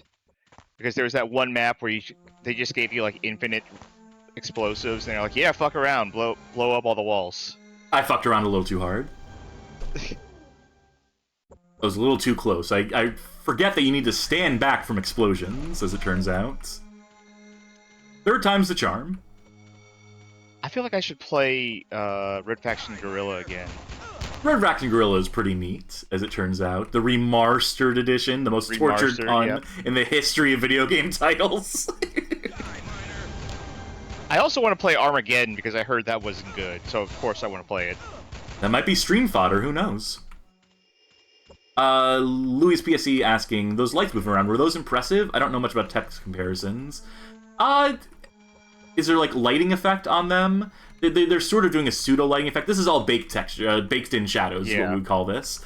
It's the idea of there's not actually light being cast. You just draw certain angles darker than others to give the illusion, or you paint the shadows onto the ground like a 1920s German expressionist movie would. Well, it says lights moving around, so I don't know if there's something I missed. Maybe we'll see again as we continue. Maybe there'll be another example of it. Oh, spotlights that are moving. I don't think they're casting actual light. I think they're casting a tint or like a brightness. It's not unimpressive. It looks nice. It's a good effect to put in, but it wouldn't have really pushed the hardware super much. It's not like full dynamic lighting. That's where you start to have like actual natural progression of pistol to rocket launcher. Yeah, they may have skipped a couple steps here. I know there's an SMG and a shotgun and other stuff we'll get to in time. And I'm not getting every secret either. And if I was getting every secret, I might have already some of those weapons. I mean, the rocket launcher was a secret weapon here. This is one I'm almost tempted to play through in its entirety. Not tonight. Yeah. But it's such an interesting thing. The John Romero involvement, the fact that Red Faction was the go-to first-person shooter on the N-Gage is just a really interesting historical curio. Like, this is the franchise they banked on being. This and, there's a version of Call of Duty we'll get to in a bit. Brothers in Arms, well, that's third person. And then Ashen was the original shooter IP, and that game is pretty good.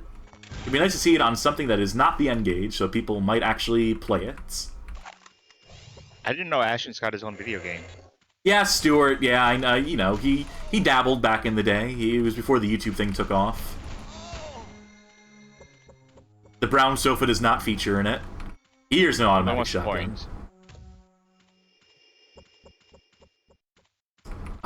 Does this room have a switch in it? No. But But, you know, vertical aspect ratio first-person shooter.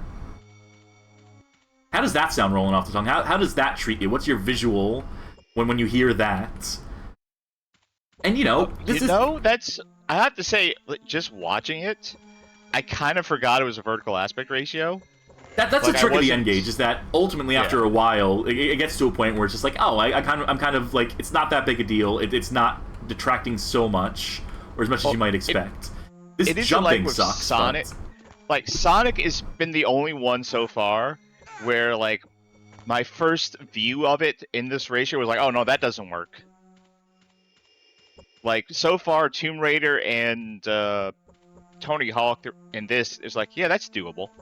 And I guess we have the benefit of conditioning of like TikToks and YouTube Shorts and whatnot, and in media in the vertical aspect ratio, to sort of acclimate us to guide us gently into this perspective for video gaming.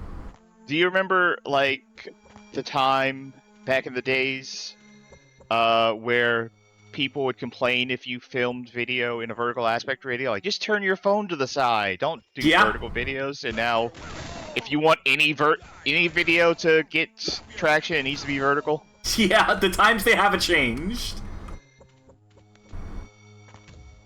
Damn, I still need the switch. Is that going to be down here? Handy that I can look down and actually see. Yeah. Actually, I want your opinion, because you're the one who edits videos for our YouTube channel. I do indeed. How is it trying to get the Twitch footage into a vertical aspect ratio? It is a goddamn nightmare. I hate it. It kills me to have to do that, to be honest. I'm just like, there's a full frame right here. 16:9 is a great aspect ratio. What are we doing here? Where did we go wrong as a society? And so... I don't know. I mean... I try to keep up with the Joneses when it comes to that stuff, and sometimes it's easier. Sometimes it's harder. It's taken a while to get used to this vertical aspect ratio stuff. It's also taken a while to get used to this jumping, which is not ideal. Soul Stuff saying this: the fact that this works as well as it does is amazing. Yeah, let's not bury the lead here. That this is impressive for its time. This is a fully featured, fully functional, quite like extensive. There's a lot of levels in this. They take a lot. It's not 1-to-1. Obviously, these are our original levels, but they follow the same progression as, and a lot of the features incorporated of the base game.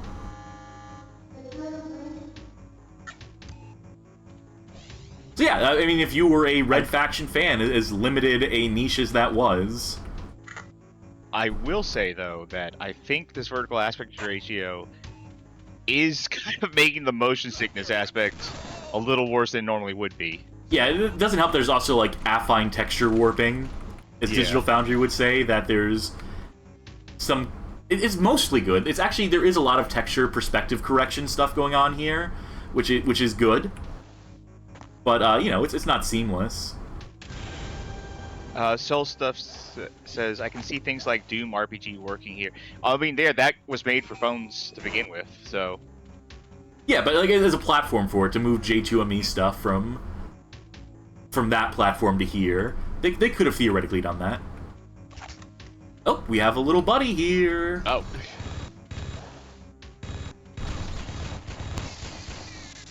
I was expecting to get immediately eviscerated by these drones here. First job, friend. Go collect these bullets that are coming out of that guy's gun. And hand them directly to me. Yeah. I could keep playing this. Oh, Riot Shield. There's something definitely compelling about this. Ah.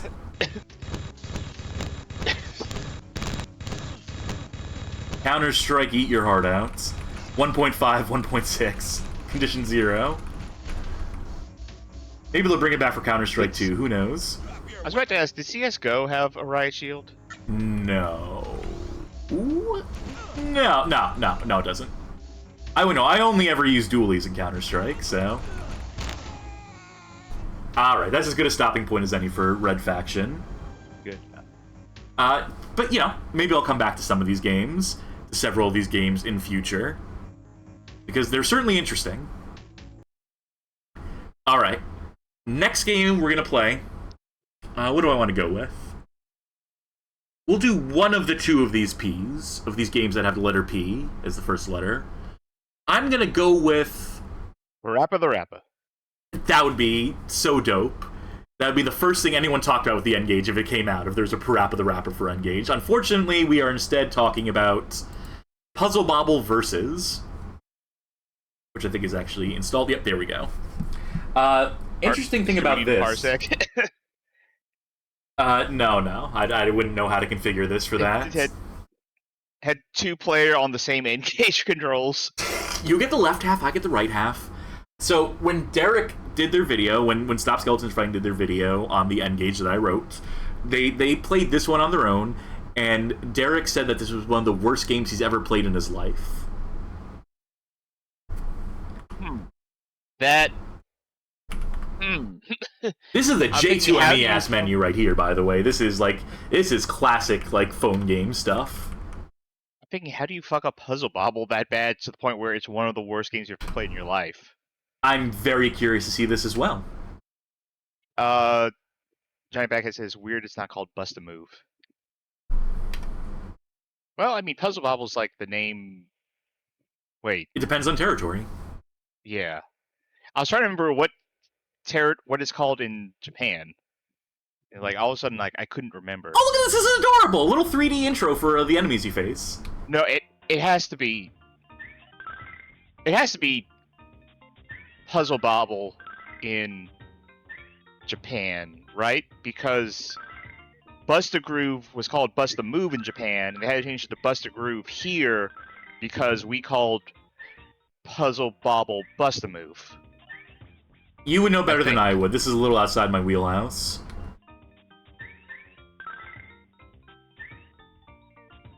Give me a color I actually want. I don't see anything immediately egregious about this, for what it's worth. I've been known to disagree with Derek's opinions sometimes. Maybe Derek's just bad at puzzle games? They're possible. There we go. That's going to be massive.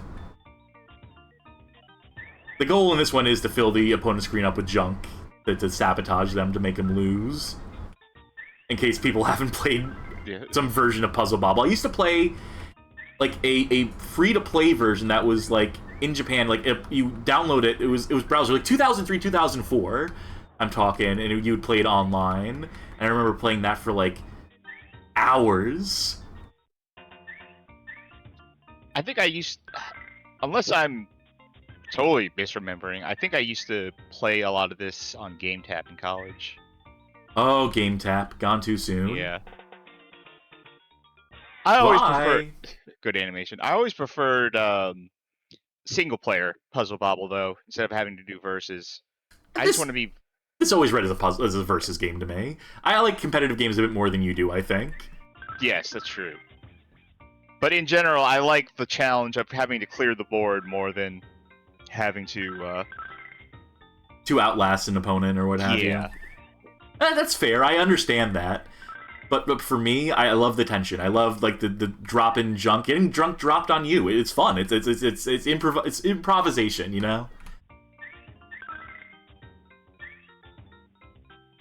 I don't see what Derek saw in this that made them so mad at it.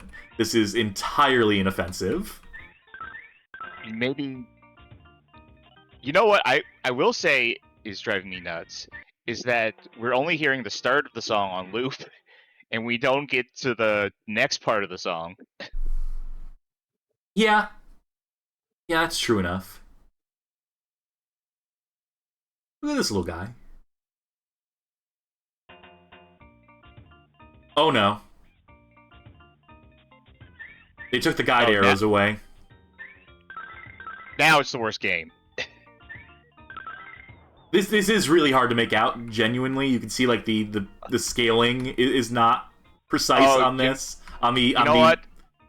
I think I can see it now, because if you get to no guide arrow and you're playing this on like an actual N-Gage with that screen size, I'm assuming that Derek played these on an actual N-Gage. Yes, he did. So yeah, if you cannot see where that arrow is pointing...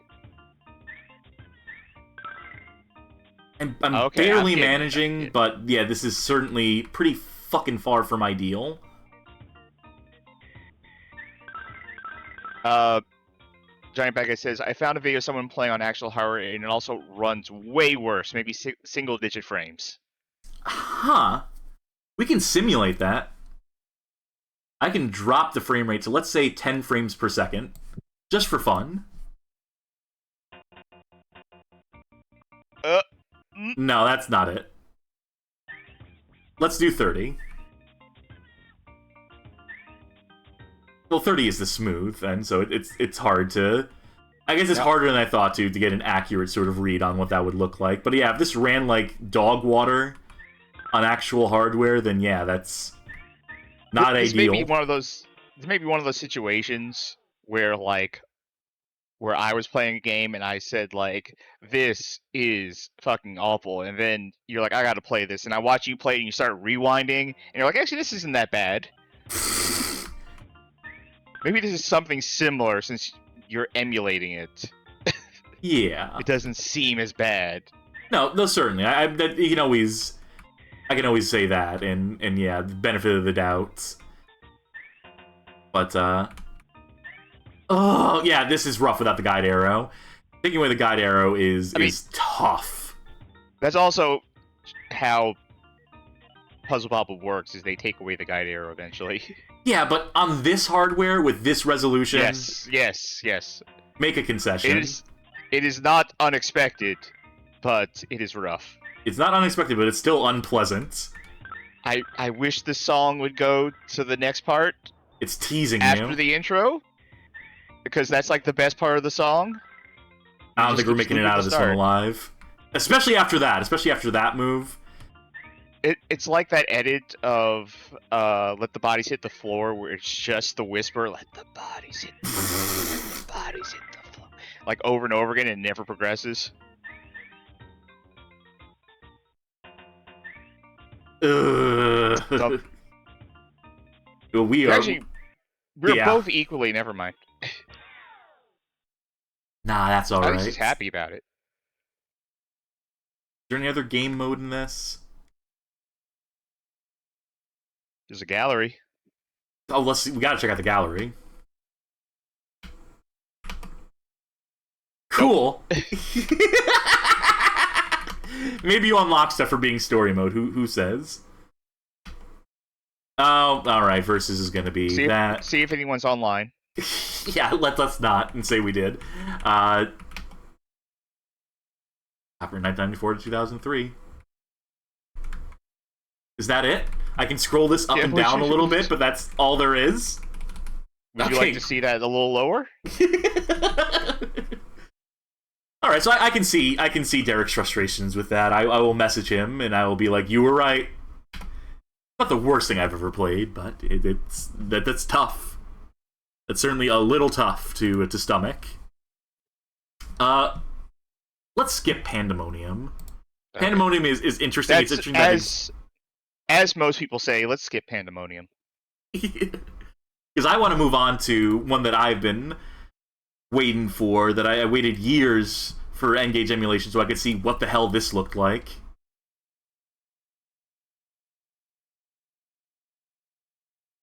Oh, yeah. Oh, you should probably see this. I should probably stream this out to you so you can see what I'm excited about. Oh, no, I can tell already. Yep. In the war that changed the world.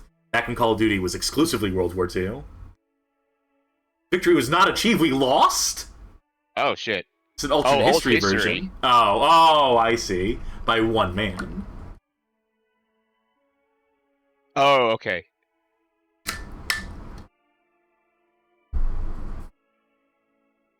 How long does this go on for? That long, apparently. That long, yeah. Alright, so obviously, like, the big appeal of something like this is the multiplayer. Like, even back then, like, the fact that you have a first-person shooter on your phone that you can play online, on the go, there's something to that. Obviously, we can't experience that, so all we have is the campaign in front of us.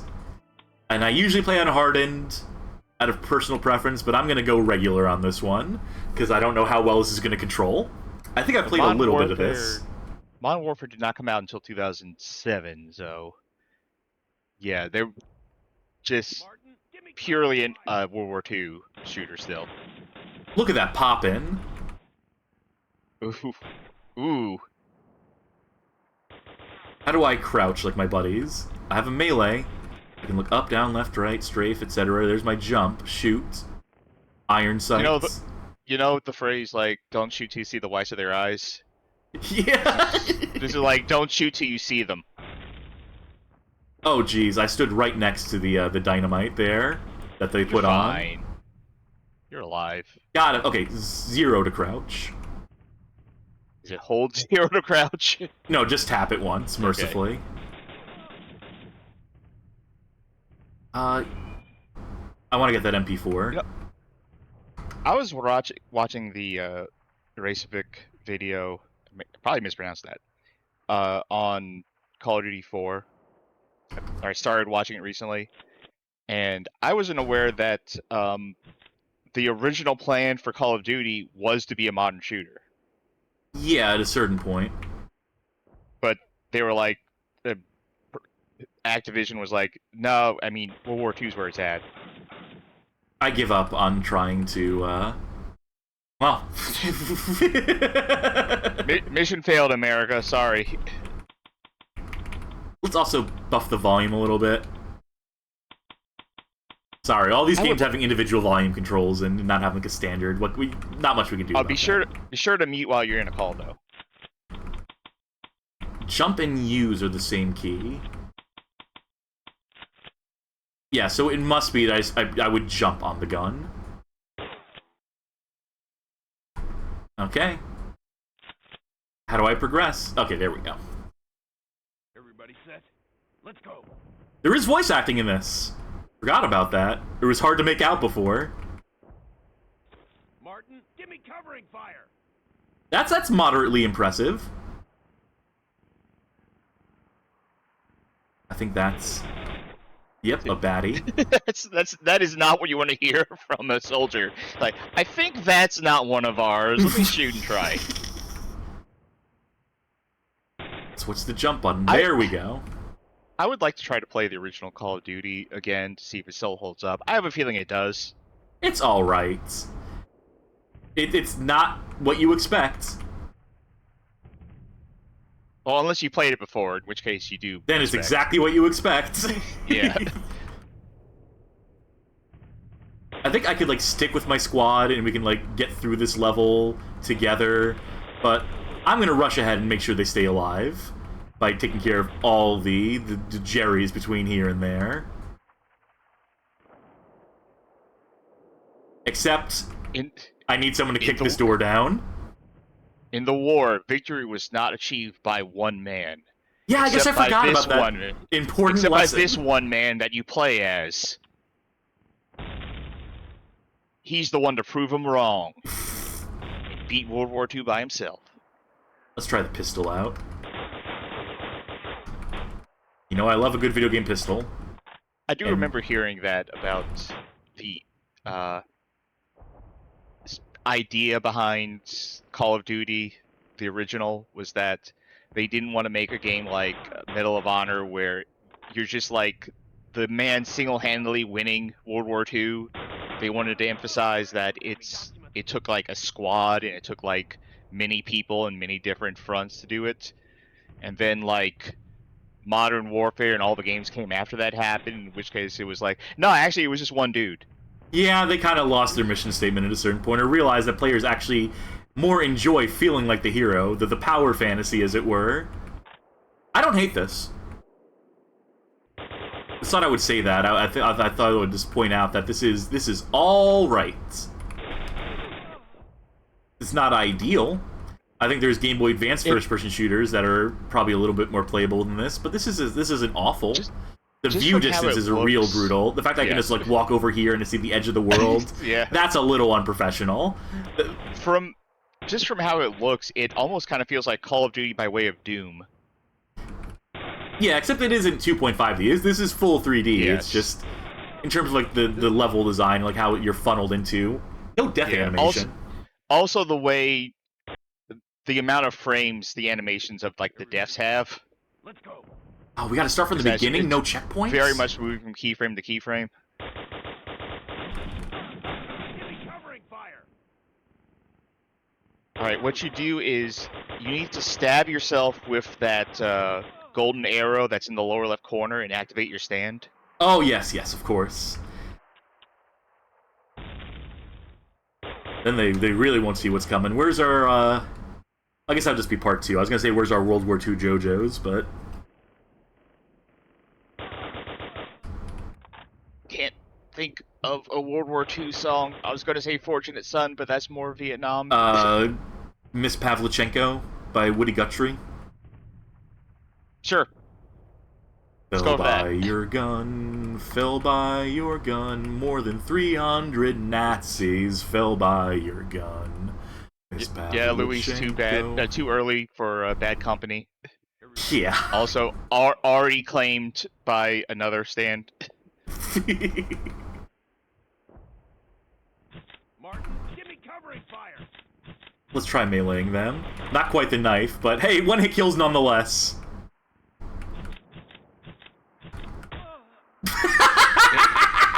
Arika hasn't made a stand called American Badass yet, has he? Not yet. There's time. I know Part 9 is happening now. I've heard 0 people talk about it, but I know it's happening. I'm tentatively interested. Is it happening, or is it happening soon? No, it's happening. It's already started. Yeah, I guess I'm out of the loop then. Damn. Yeah, like I've heard no one talk about it. I was reading that spin-off one that is Whole Horse and Josuke from Part 4 working together as a dynamic duo. That was fun enough. I don't know how... Isn't there one... Tim Rod's saying that Part 9 hasn't had anything happen yet. And my Okay. buddy is stuck on geometry. So we Isn't cannot there proceed. a spin-off, or like an infamous fan spin-off, where Jotaro has a kid, like a son, that comes from an egg? Oh yeah, there's a Dojin. It's a yaoi Dojin where he's in a relationship with Kakyoin.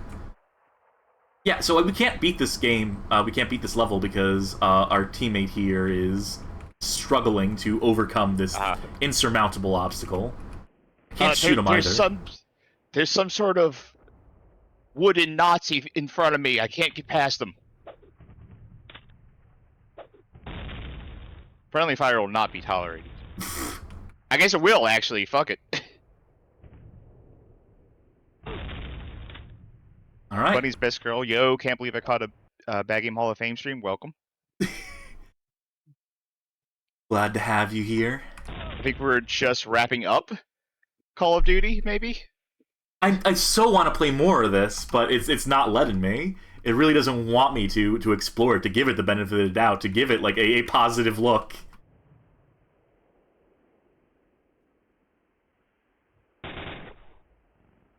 But imagine getting this for Christmas while your friend's got a PSP. I was trying to think. I was thinking about that earlier, and I never said it, but how much did this cost at launch? $2.99. That's a lot of money. Too expensive. That's a lot of money, because I'm trying to think, like, usually if, like, bear in mind, you're also getting a phone, something, though. Bear in mind, you're also getting a phone with that. That's true, but I'm trying to think in terms of, like, the parents who buy, like, I'm going to get our child a video game console this Christmas. Like, usually they go for, like, if it's the clueless parent thing, they usually go for the cheap one, right? Which is not going to be the N-Gage. It's not in the N-Gage's favor to, like, have, like, this kind of unknown thing launch at a premium price like that. But I will say that, you know, like, if someone was budget-minded in the sense they wanted to get a phone for their child, because all their friends have phones, yeah, we're done with this game. I'd love to explore more of this. I'm just having bad luck. I'm having show jitters. I don't know. I feel like you'd be still, like, relatively cool, because, like, if you got this, you'd still be one of the few kids that had a cell phone back in the day, right? Granted, you have to side talk into it. Yeah. But, and yeah, Johnny Backett saying you need a phone contract as well. Yeah, that was the thing. You had the service plan, and you had to, like, maintain that, to have that function of it. But, let's see, what's next? I want to take a look. Let's go with Colin McRae Rally 2005.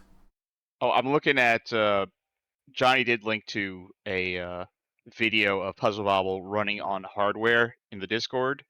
Yeah, that's a little sluggish. Which of these is the real program? Is there a way to view it so I can see the full titles in this? Oh, yeah. Okay. There we go. This should be it. And it crashed immediately. So, okay, so it should be the other one then. Hopefully. And there we go. Beautiful thing when it works. So again, Colin McRae Rally, 2005. Immediately. Yep. I tell you played these before because you turned the volume way the fuck down. No, I wouldn't have done that in these. I think a lot of these are default values.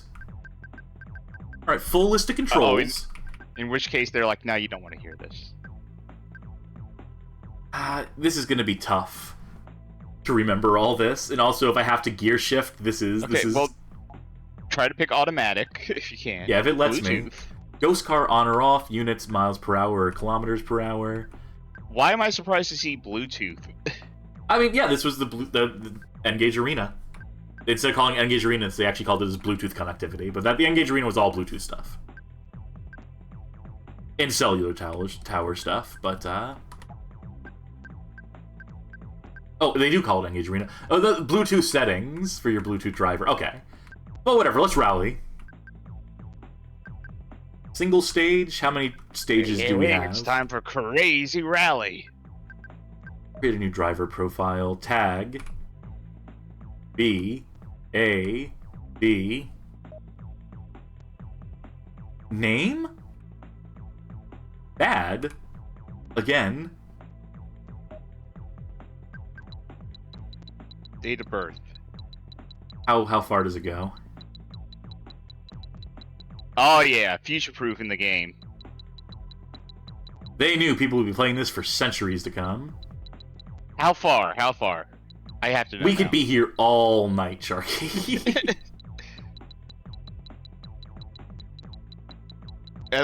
Show me that it can get past the year 2100 at least. There we go. Whoa! It rolled back! Oh, whoa! Oh, we found the limit. We found the limit.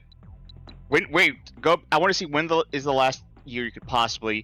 2104. All right, in the year 2104, if you're born after that year, your N-Gage is no longer going to be able to accurately do it. Aw, beans. That is a very specific number. What do they know that we don't? Automatic, thank God. Alright, there's things to unlock still. We don't have everything unlocked out the gate, believe it or not. Let's check Sweden out. Oh wait, no, I pressed the wrong button there. Or check out Finland. Looks like every one of these countries has more than a handful of stages to it, so this seems pretty packed with content. Oh, we can select the weather. Alright, let's see some drizzle. Let's see some rain on the N-Gage. Yep, let's see bad driving conditions on my first time trying to play this game. You can customize all this to some extent. I'm going to leave it at stock, but there's clearly a lot going on here. Under the hood, so to speak. Yeah, so this is not going to be an expert play of this, but we'll at least see what it looks like in action. And you've seen the depth that it potentially has. 3, 2, 1, go. Did I just get a notification? Oh. Sorry. Okay. Ooh. I'm trying to find good. the camera controls, see if I can get inside the hood at a certain point. Yeah, there we go. Johnny says that the UI looks pretty close to the console version. Close enough. This doesn't look bad. Prospector says the graphics are very CM 2.0, which doesn't mean anything to me. Maybe that means something to you. Colin McRae 2.0 2.0 maybe, or that parses. yeah, this is very smooth. People are pointing out this probably isn't as smooth on real hardware. You know, in a theoretical best case scenario of this game running, theoretical best case scenario of they kept making N-Gages. Tell you what, let's try. I know it didn't work before, but limiting the frame rate to like 20.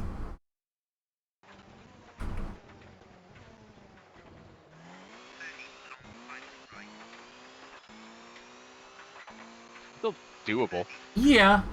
I mean, as it a could be gamer, lower than this for all we know, but as a gamer, this is atrocious to me because it's below 60. But I can see how a normal person could play this.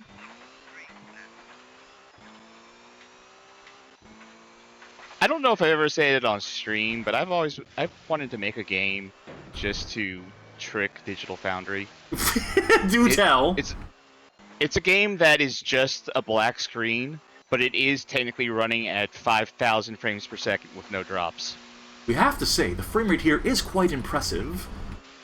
Now granted, it's not pushing a lot of power, but we have not seen numbers like this in centuries, in decades of gaming. This is objectively the best game we've ever seen. How's this game, though, as far as games you've seen? Where is this rate? Well... Oh, okay. It picked us back up. It knew well enough to know that you're on your side.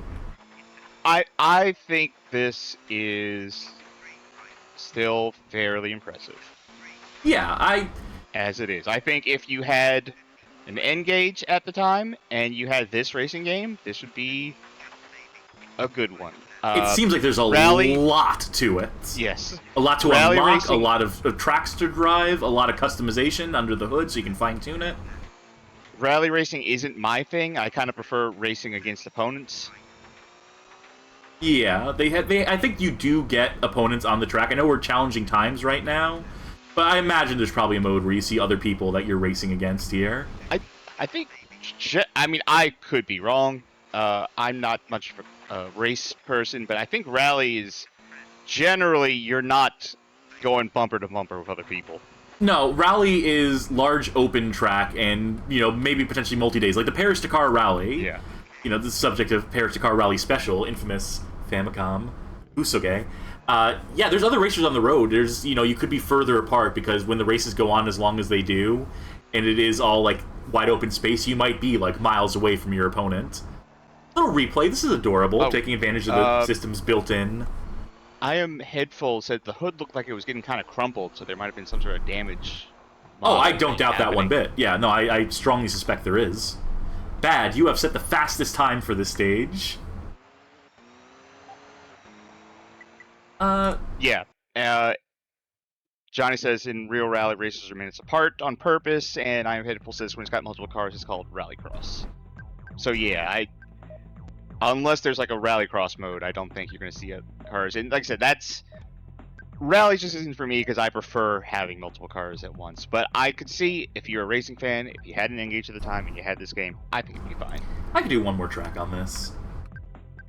Not going to tune the car at all. Not going to attempt to customize stuff. Leave that to professionals. We'll try from a different perspective, though, if I can remember what key it is. There we go.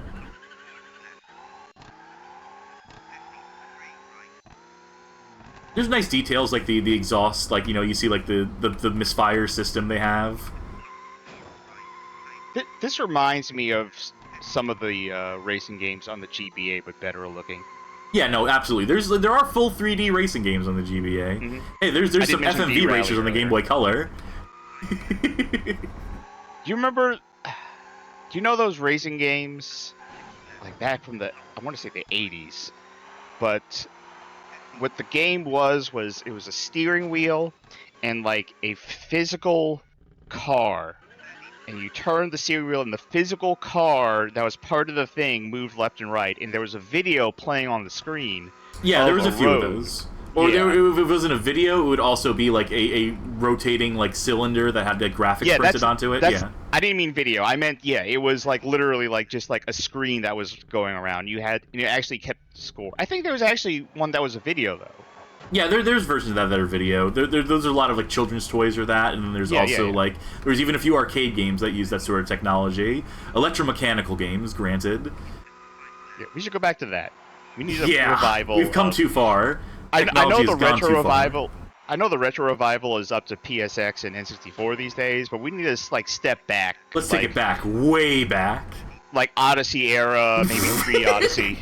All right, so if you buy this game, you'll get the print to put on your TV screen or your computer monitor, as the case may be. We are keeping up with the times somehow, but, you know, and that'll be all the graphics, besides the white dot that you move around. This is true retro. I would actually love to see someone try to make a new Odyssey game. People have done it. There's Homebrew Odyssey. And sell it. Yeah, no, I think there is straight up, like, people have sold, like, custom printed screens and stuff. So people have had this idea. Awesome. There should be more. I think it's a funny idea. It's also a really interesting idea that encourages people to look back on these consoles they may have neglected, that they may have been too primitive for them, and to find, like, some sort of merit. May have been out when they were too not alive yet to play. I guess, yeah, there's that, too. The nostalgia isn't a... But there's people who are nostalgic for NES who are, like, 12 years old. You know, the whole retro video game kid scene. People who are nostalgic for things that existed, like, decades before they were alive. There's space for it. The people whose parents were like, when I have a kid, I'm going to raise him on NES and Looney Tunes, like I was, because I can't imagine... abuse. Because I can't imagine a childhood that is not the same as my own. I would make it so my kid likes all the same shit I liked, and then they have no point of reference when they talk to their friends at school who are watching all the modern stuff. My kid will be so smart and cool, like I wish I was. I definitely had a friend like that in high school who was like that. I do not know how they ended up raising their kid, though. Make monitors Vectrex only again, says Johnny Baghead. Yeah, let's bring back vectorized graphics. That's where we really lost the plot. We moved away from that technology. I think I got an actual honest-to-God first-place time on this. It wasn't perfect. I definitely flipped over more than once. But this was playable enough that I could play it to the extent to get a high score on it. Well, hit the button. I didn't finish the game. The victory is for when I finish the game or someone beats one other person at the game. All right. We got to be conservative with our use of that button. Get this pulled for anything. Just kidding with you.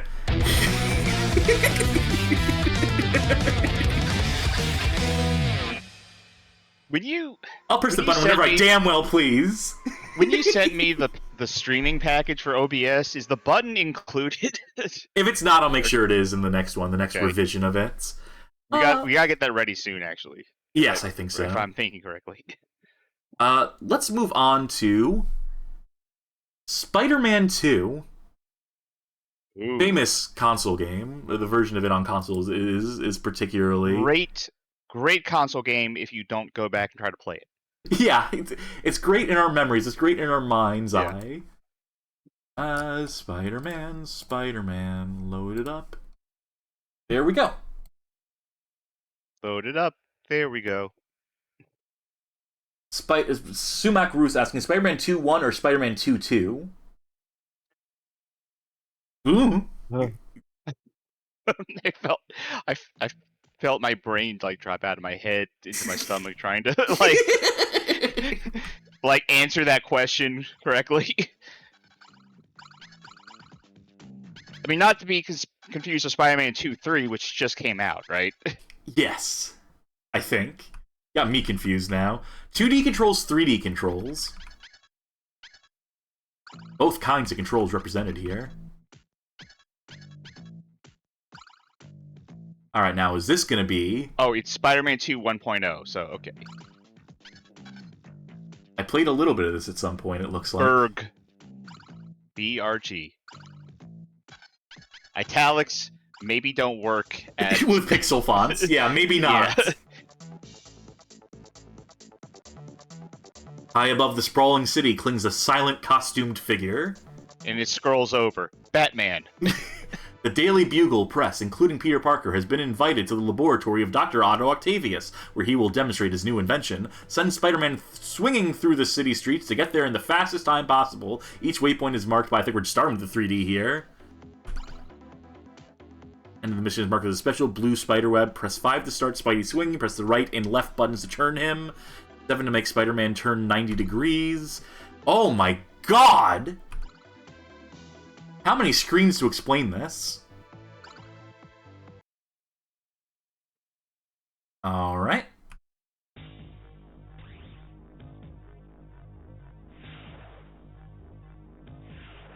This is something. Ooh. This is not an FMV game, but this is like Has FMV the energy of one. encoded. Yeah. How do I go up? How do I land on the ground? Let's really fuck this up. Hey, who left all those spider webs there? Was that you? Are you just being an asshole and like... Alright, so it is up and down on the D-pad to change elevation, but... Is it inverted, like plane No, controls? no, Or... it's just... strange. There's just something strange about it. This is also very, like... This is pure gimmick. There is no... Oh, complete. There's Good job. no freedom to this. What? Oh, we unlocked a That secret. tip. Unlocked because completed. Ox Lab, unlocked because completed. Oy vey. Who made this? Digital Eclipse. Digital Eclipse, yeah. What a great break to get to cover the unveiling of the new invention, an alternate energy source for the whole world. Oh, They say it could change the way we live forever. Gotta see. We're not gonna see the front of his face. Look at, We're look, gonna at, see. look at that pouty. Look at his pouty face there. Like the guy looked away from him, and he's just so upset about it now. It is truly surprising to see such enthusiasm for science from a young man. I'm gonna play off of what Final Gamer James said. Peter Pogger. I wish. I'm actually just a freelance photographer. I don't even care about the dialogue here. I just want to see more of these. Oh, Alfred Molina, you never looked so good. We're never going to see the front of Harry Osborn's face. No, couldn't get the likeness rights. We really didn't get to see it at all. Nothing's going to go wrong here.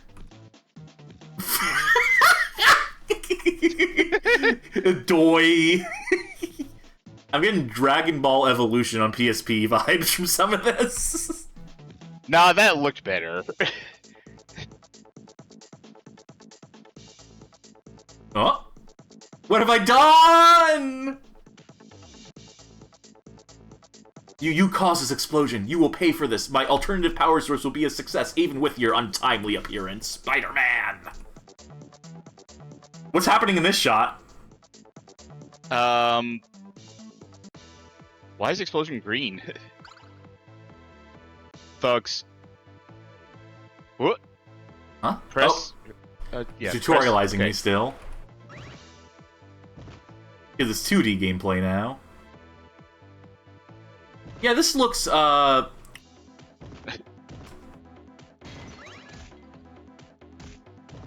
this is playable, I guess. Maybe. I was about to say the Hyperscan Spider-Man game is maybe looks a little better than this. It's maybe not the best looking one we've seen tonight. Do I have an attack that's just an attack? Yeah, there we go.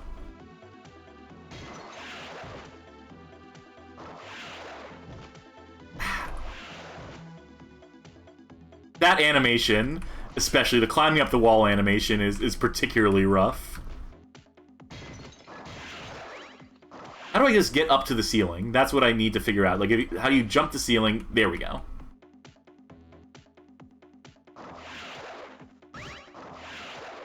Oh, for God's sake.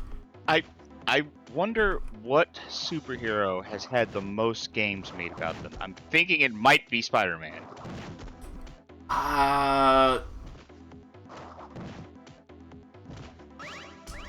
Him or Batman? I think Batman might have less than... might have less than Spider-Man. Also, I'm not sure if we want to include, like, activity centers. Yeah. Suppose not. Wait, so these guys are tossing Molotov cocktails while that lab's already on fire. Also, where is the lab? Where are the people we're supposed to rescue? This has nothing to do with Octavius anymore, does it? No, they kind of forgot at a certain point.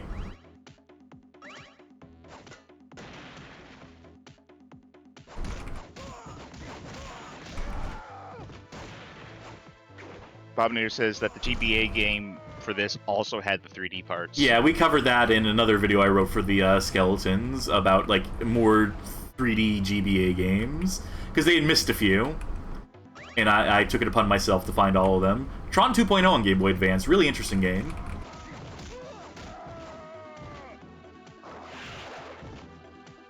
Yeah, you know, this is trying to be diplomatic here. This is not good.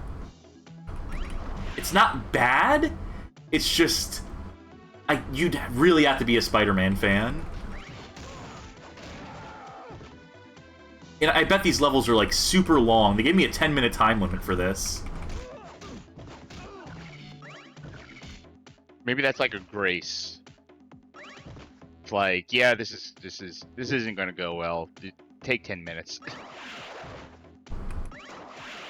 Oh shit! Oh shit! Whoa! 6 to take a picture.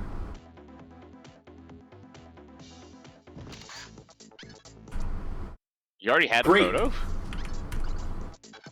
2 pictures needed. Oh, there's that many photos in the level. Can I? Trying back, it says, "Am I wrong? Did Stop Skeletons from Fighting cover Crazy Taxi GBA?" I feel like they might have. I know Mini-Me definitely would have.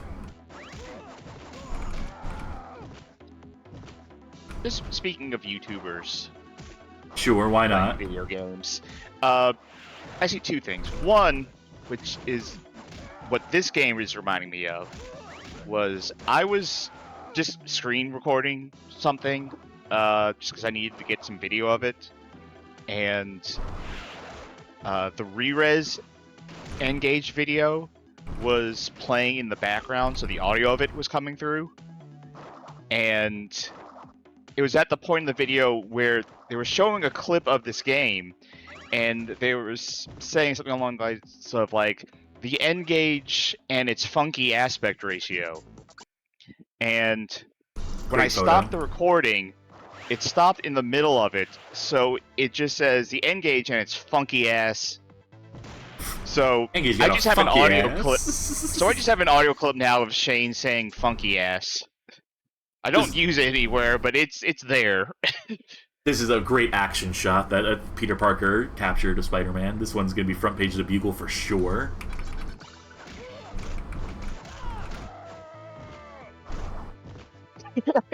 So Spider-Man saved hostages, and his immediate thing was, wait, let me get a photo for the clout. Yeah. I'm not doing this for free, you know.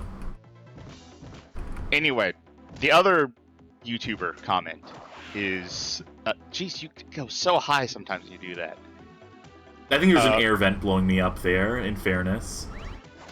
I've been seeing a lot of videos lately, specifically on some of the Game Mill stuff, and there's multiple videos I have seen that are like, I played The Walking Dead Destinies so you don't have to.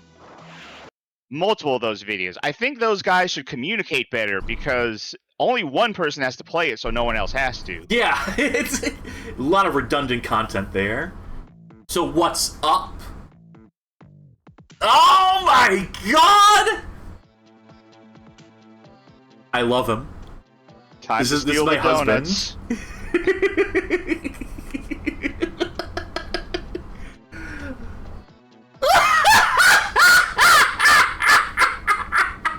Peering in from stage level, he just tilts his... Oh god! Did he? Wait a sec. Hold there. Hold on, that's... No, it's going. It's automatically going. Oh god. Okay, wait. I thought he had a mustache. That was just his mouth open on that first screen. I was like, where did his mustache go? No, that was just his mouth. God, this guy's the gift that keeps on giving!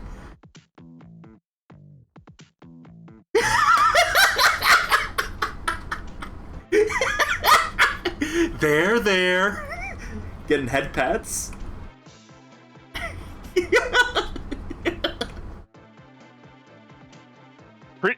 The print screen channel is going to be a mess by the time you get back. Just saying. Yeah, no kidding. Here's Mysterio.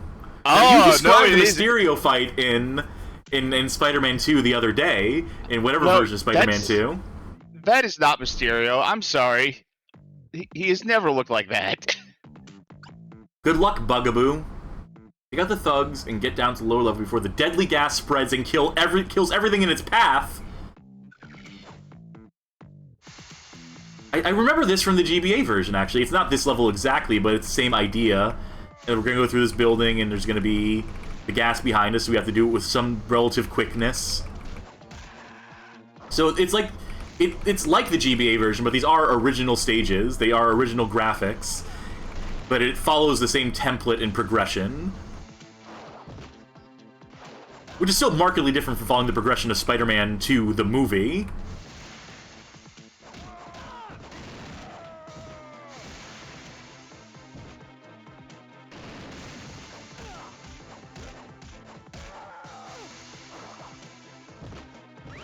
Alright. I don't think we're going to miss any items in this, because when it's like a straightforward level like this, it's kind of hard to miss out on whatever stuff you can pick up, collectibles. Oh! Should have noticed that water was electric, probably.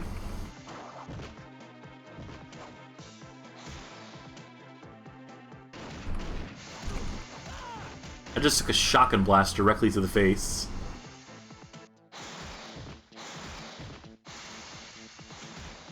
I do not want to engage with the puzzle here. I do not want to engage with the timing and the waiting.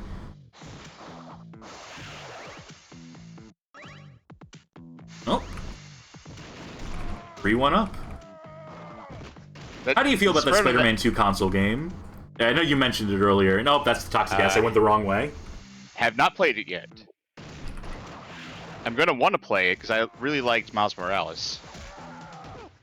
Oh, you mean I'm not talking the new one. I don't know. I don't give a shit about the new ones. I meant the Spider-Man 2, like PS2, Xbox, GameCube, etc.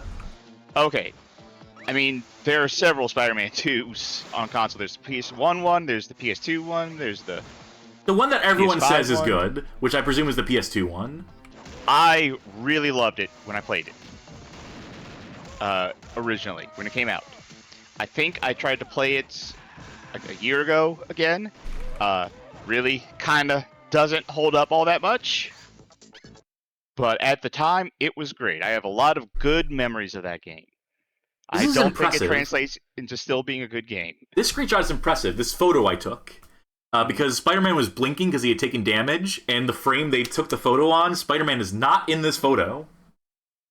Makes sense. Of Spider-Man. Give me pictures of Spider-Man, says J. Joman Jameson. Does this work, boss? No, it doesn't.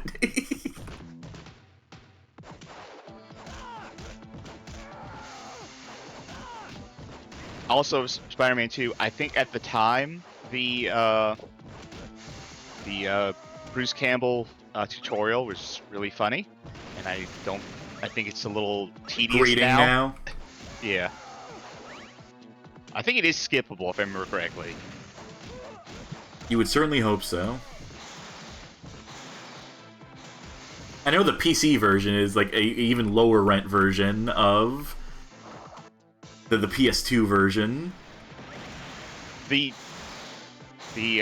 Spider-Man 3 definitely also felt like a much worse version of Spider-Man 2, except for the QTEs. Those are great. There we go. I wanted to get that healing item. Oh, geez Louise. Confusing corner there. Oh, this part sucks. I can't tell anything. What's foreground, what's background. This part blows. Apparently that's not passable. Apparently that's a dead end.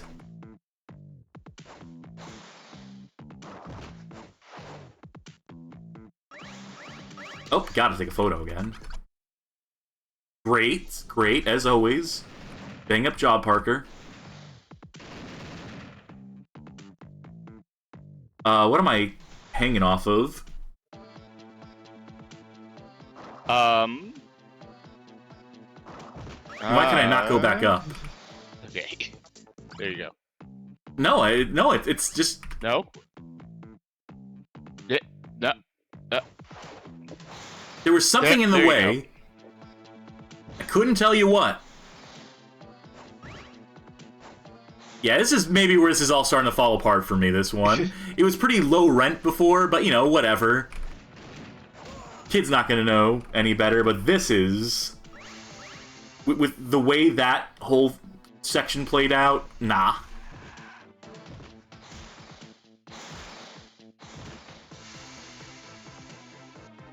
Am I still gonna finish the stage? Yo, absolutely. I gotta see if there's more faces to be seen.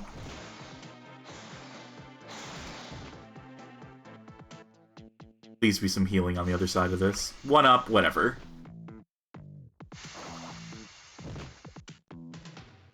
There we go.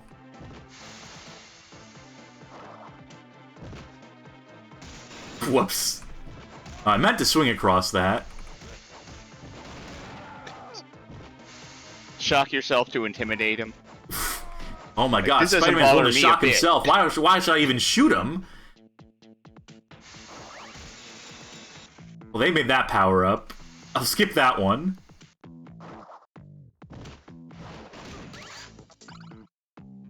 Oh, I didn't get to see my photo there. That's unfortunate. Oh, I have a shield.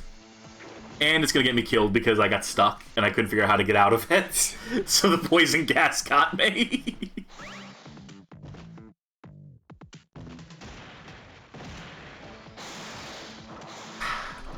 I don't know, maybe we've seen enough of this, huh? Maybe. Yeah. I can't lose all 9 lives in a good enough pace, good enough clip to warrant seeing that game over. But there's something special here with those cutscenes at the very least. Alright, we are at 2 hours, 20 minutes, so I'm going to cut a few games here. Like Tom Clancy's Ghost Recon Jungle Storm. Another first-person shooter. Might be some tactical element to it where you command your squad. But instead of that for now, let's jump into... I got a fighting game for you. Ooh. I know you like these things. I don't hate them anymore, but I'm still not great at them. This is going to be King of Fighters Extreme. Ooh.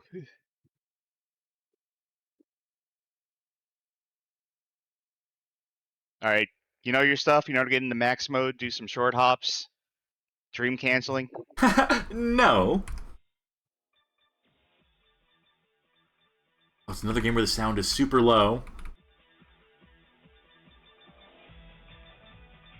You know, don't mute while in call. I want everyone to hear bloody. It's another one I'm going to absolutely have to boost the volume. Actually, what... Is the... Do you know the answer? Is this based off of a specific version of King of Fighters, or is this just, like... Let me read my Just Launchbox threw these description characters for together. it. King of Fighters Extreme is a mobile chapter in a long-running 2D fighting franchise that first appeared in 1994. N-Gage version follows the most rules and has the most features of the arcade game. That's just bad writing. 21 characters to choose from. Battle CPU or human. Doesn't mention anything specifically. You should probably look at the controls. 0, taunt. 1, not used. 2, striker, master mode. Weak punch, strong punch, body toss attack, weak kick, strong kick, max special move. Just remember that I have a special move key there. Got it. Story mode? We'll do story mode. Let's take a team in. What's our selection? I only play as girls, so let's see. Oh, okay. Well, do they have king? Is this a 2-for-1 deal where you get 2 characters for the price of 1 there? I don't remember, Reiji. I don't remember me. Who's that in the bottom center? Like, the very bottom center. June? June? Why do I not remember any of these characters? Well, Like, okay. Leona... Alright, Leona's cool. Gotta have Mai. Leona's cool. I'll do Athena to round it out. This has the GBA exclusive characters, so it's based on one of those. Okay. So this might be another Game Boy Advance conversion, as it turns out. Alright, well, if there's... Game Boy exclusive characters might explain why I do not recognize some of those. Round 1, fight!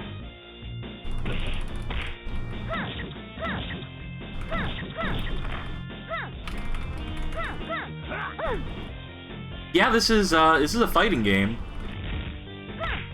Okay, so Athena's your striker.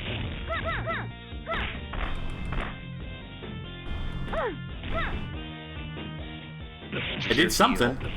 Yeah, you healed a little bit. Alright, so that's the 8 key on my numpad, which would make it 2 on the N-Gage numpad.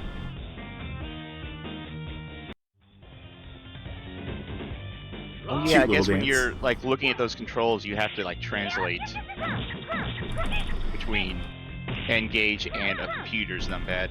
Yeah. But ultimately, I'm just going with what I think would be intuitive for, like, a numpad, right? Like, you know, like, bottom row should be kicks, in my mind. And then top row should be punches, and that's mostly true here.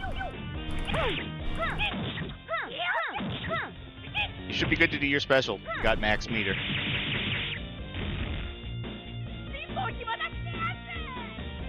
I think I was a little late to the party on that one.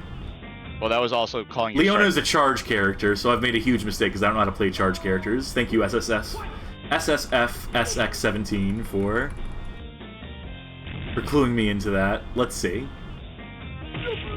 Is it backwards, forwards, something? Is she a charge character in this game? Yep, actually, she was definitely doing a thing. Well, let's get off of a charge character because I'm Alright. struggling. I don't remember who's next in the rotation. It would be Athena. Oh, okay, Yep. I guess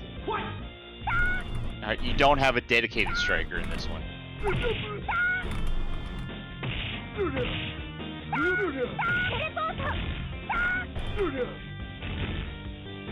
What did lost you all do, your striker Mai? charges. She probably did an attack that whiffed. She's not also a charge character, is she? Is that what you said? No. Mai's not a charge. Oh, you mean Athena? Yeah. I don't think Athena's a charge character. Well, I couldn't get anything to come out, so... Mai, I know, is not a charge character at the very least, so let's see if I can do anything with her. Good point from Johnny Baghead. This aspect ratio, not great for a fighter. No, certainly not. All this overhead space. My Ravishing Beauty overpowered you, right? Yeah, that was it. Maybe if this was like an anime fighter where you're doing super jumps all the time. Alright, let's lead with Mai. Round one, fight!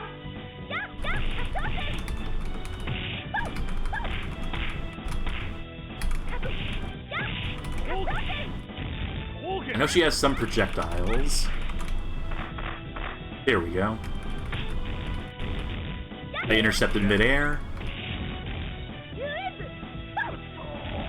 I think I did pretty good there.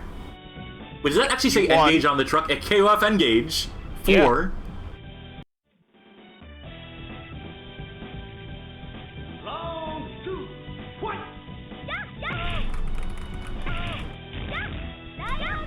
Does she have any specials that involve her kick buttons, or I think she's all like...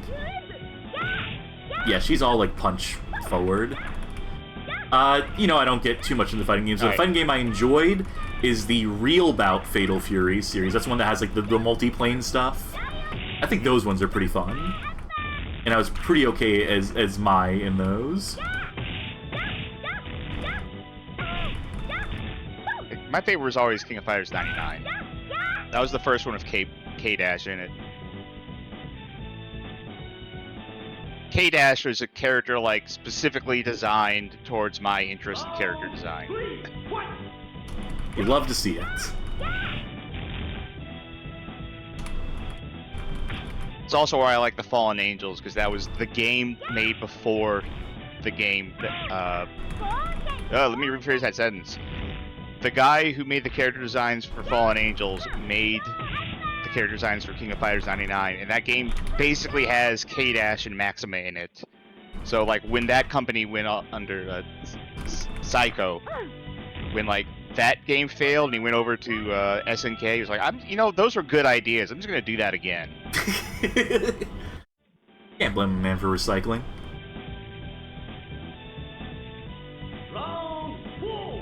This could keep going. Yes. I'm sure that playing this like multiplayer like N-Gage Arena and having like, you know, being able to match up against people would be like a pretty cool experience. You know, this seems to have all the inputs. I think it's missing a few frames of animation, but, you know, it's still smooth sprites, relatively. There are frames. This seems perfectly serviceable, minus the ridiculous amount of vertical screen real estate. And maybe not having, like, as much range as you would want because of the limitations of the horizontal field of play. But ultimately, like, I wouldn't get mad about this. It's hard to get, like, angry about this game, about this version of it. Oh, you can at least try to. Live and learn, I say. We got a few left. We got 35 minutes left. There's one that I want to spend a little bit of time on. So let's go ahead and... I do want to play SSX Out of Bounds. Should I go for it? Should we go a little long, potentially, by playing a snowboarding game on stream? Sure, why not? Yeah, well, whatever. Yeah, let's get it up and running. SSX Out of Bounds. Alright, share that out to you. Alright, no, wait, hold on. Before it... I need to adjust the volume so it doesn't blow people's ears out. Turn off the gain. Okay, good. Oh, never mind. It's another incredibly low game. It's another one that's super low in the mix.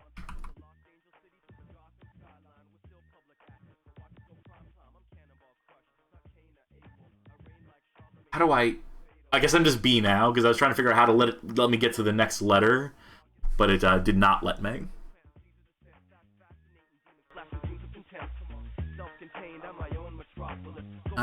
This needs to be boosted even more, up to like 24 decibels. Yeah, that'll do it. Alright, let's see some of these characters. I'm gonna... Oh, it selected a character for me. Or no, it's just playing a demo because I took too long. Okay. Confusing that they would have that in the middle of like a menu interface. I'm also gonna drop the frame rate on this to 30 because that 60 seemed too smooth for what this is. But actually, no, this might have been a 60 FPS game because the physics didn't seem right at 30 there. Go through these characters. Elise. I don't know any of these guys. I was never a big snowboarding game player. An electric, animated package of positive energy and style. I like that. I think I remember liking playing as Kaori or Elise, usually. Yeah, this seems wrong at 30 FPS. This might have been like a game that was actually made to leverage a higher frame rate. Well, bump it up. Yeah, let's do 60 on it. Again, like, you know, it's great that we have this emulation. It's not perfect. The games don't, like, address the emulator, say they should cap at this frame rate or what have you, so you need to, like, sort of figure that out, compare it to actual footage, and even then... Alright, with that, I can turn the gain off. Or at least lower the gain. Like 10 decibels. I'm trying to figure this stuff out. When all these games are different volume, there's only so much you can do, so please forgive me if the levels have been a little bit wonky on this one. No vibration. Not even an option to get to it. I don't recall the N-Gage having vibration. If they ever make an N-Gage or vibration, this button will work, so we're just playing ahead. It's future-proofing, really. Yeah. Let's conquer the mountain. Yeah, there's gear, there's a store, you can purchase attributes, so depth to this. Start here. An exciting race track with dense forests and patches of fog. Race down streets and alleys through the city track. A world-class slope-style event filled with hills and rails. Let's do the snow jam. Let's start at level 1. Oh, licensed music. Time to talk over it. Yeah. Can't run out of things to say. Uh-oh. It's fine. We'll be fine.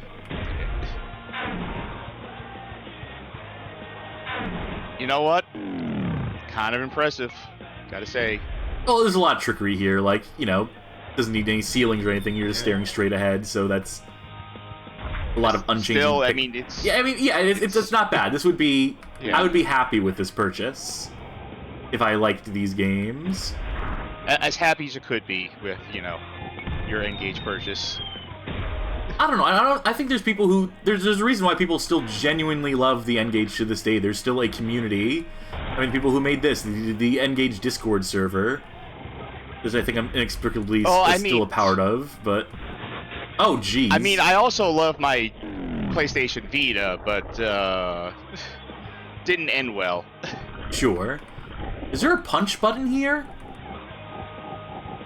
Oh yeah, I guess that's for knocking people to the sides of you in a race.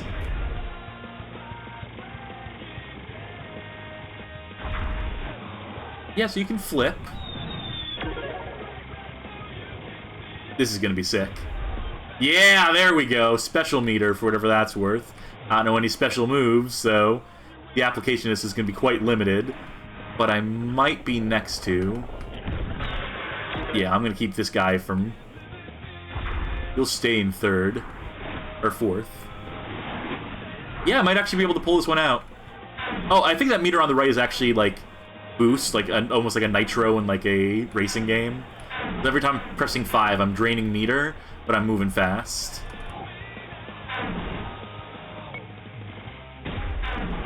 Some of this is a little hard to tell.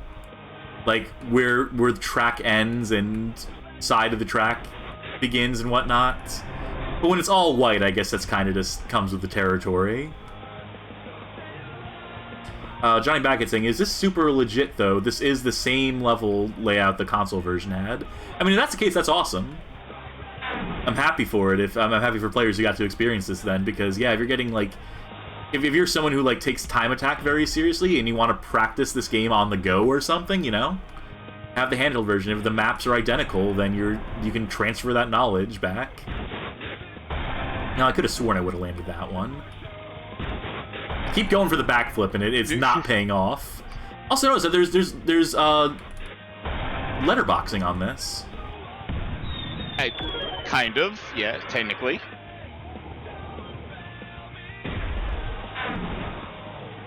Alright, this is gonna be sick. Okay, maybe not so sick.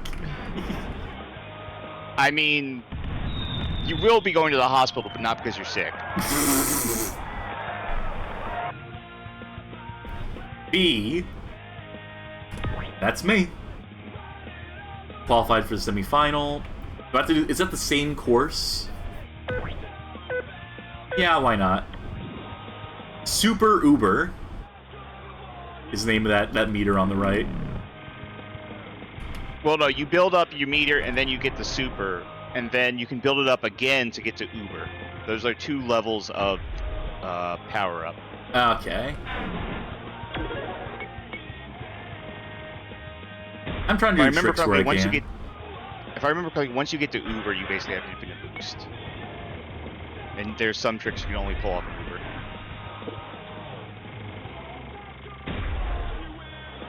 Pull that off. Is there like a jump, just like a standard jump? Like an ollie, or... In this one? I don't know.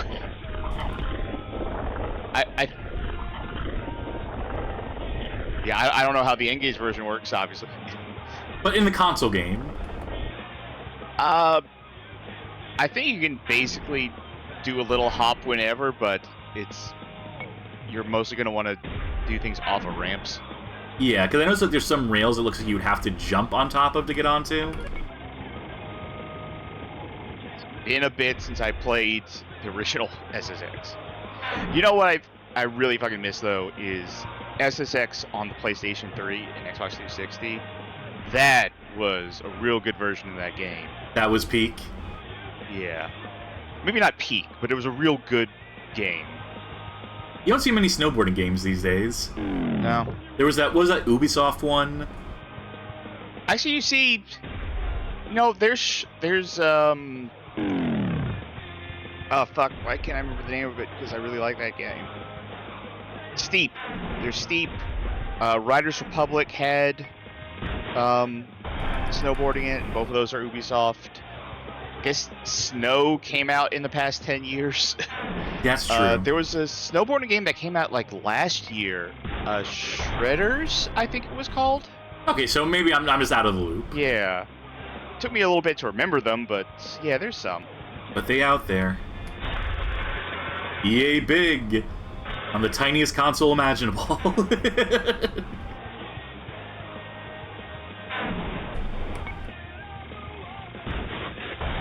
There seems like there's a lot of nuance in how you can control the moves in this. I'm obviously not the expert on this, and these controls are not ideal for me. But also, I'm the person who can barely play with the controller in the first place. So I mean, to be fair, I think these controls are just not ideal on a general sense. yeah, I mean, yeah, you always have to sort of take that away from the. I don't think it's the worst. I think there have been worse controllers, control schema, in handhelds, in console gaming, in the history of video games. In television, for Christ's sakes. I mean, that's a worse numpad console for sure. It didn't quite top my first time, but a final round after race the same track 3 times. Yeah. No Or thanks. you race the same track twice and then move on to the next game. Let's see. Nope, I can't do anything. Yeah. All right, that'll do it for SSX. It's interesting though. There's something to that. There's probably a merit to that. There's something to this SSX series. Yeah, as it Make turns another one. out. Okay. This next one's a big one. This next one is one that I reference all the time. It's one of my favorite pieces of trivia, of video game trivia.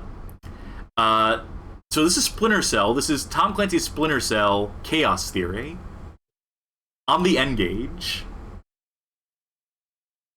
Let's get it loaded. Where is it? Don't accidentally load Team Stealth Action, because that's a 2D one. This is Chaos Theory. And the trivia about this is that there's also a Nintendo DS Chaos Theory conversion that is based directly on this. There's a And not the DS other way game that around. is an N-Gage port. And I think it might be like a proper port too. But let's take a look at this. Camera controls. Enable blood, display radar. Think I will. Sounds really low. That's just the default thing, isn't it? Yeah, I think generally speaking, people like on their phones don't want their phones to be like super disruptive. You know, most people I imagine wouldn't like pack headphones. Did the phone not have like a universal volume control? I'm trying to remember now, and I think it might not have. I think that might be like part of the issue here.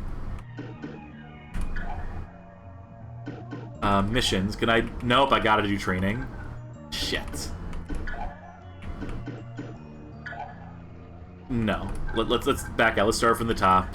Hopefully we can get through the training in relatively quick fashion. So yeah, take a look at this. Splinter Cell if it was on the PS1. Yep. But what would Splinter Cell look like on the Game Boy Color? If only we knew. It would look like If only this, but, IGN's like, editors could get yeah. on that. Yeah. Alright, we have our options. We can open, we can bash the door, we can put an optical cable underneath it. I think that is one of my favorite tweets of all time. Spider-Man on the Game Boy Color. No, it's up there. One of my favorite tweets. Not necessarily my favorite, but... Because... I have to imagine at least 2 people were like, yeah, this is posted. Multiple people would have had to have signed off on it. Multiple people signed off on this game. Well, it remains to be seen if this is bad or not. It's not. It's ambitious.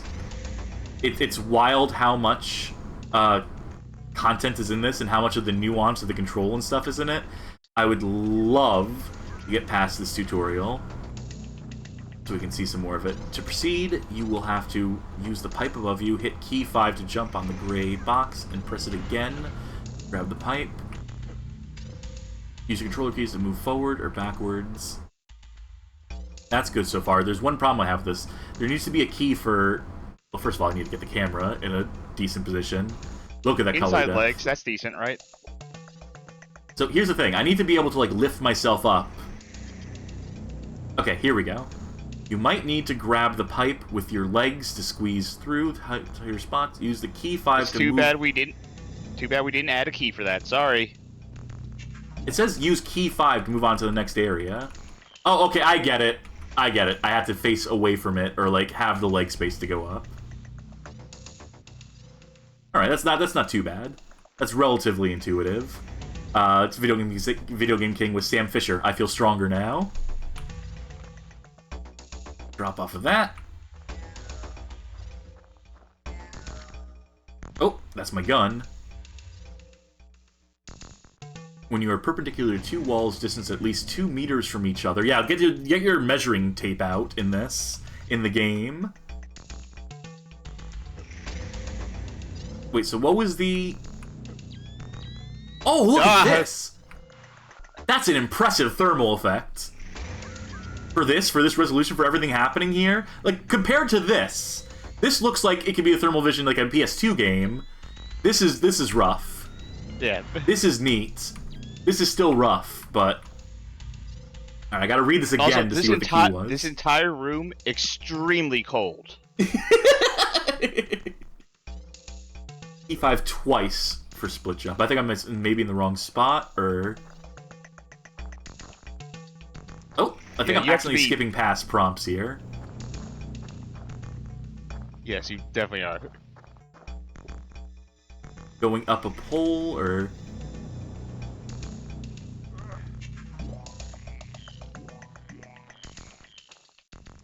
Repel. Yeah, this is pretty fully featured in terms of the control, at least. I don't think the missions are one-to-one, but I think they do follow the progression. They do have a good variety of levels in it, for what it's worth. Now that you've mastered all basic movement, I'm going to let Grimm's daughter guide you through the advanced stealth approaches. Alright, let's just skip the dialogue for now. I really want to get to a mission, so...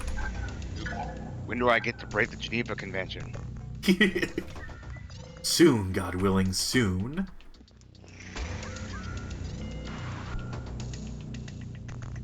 Select the lockpick option. Yeah, I can figure that one out on my own. Oh boy.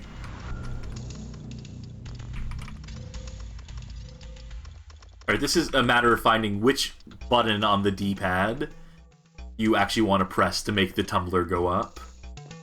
Is that the puzzle? Yeah. You wanted live targets?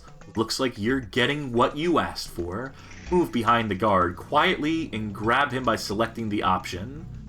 Seizing your grasp, you can knock him out with key 5 or make him grin from ear to ear with key 7. You should probably save the second option for later. Press 7 to give him a tickle and make him laugh.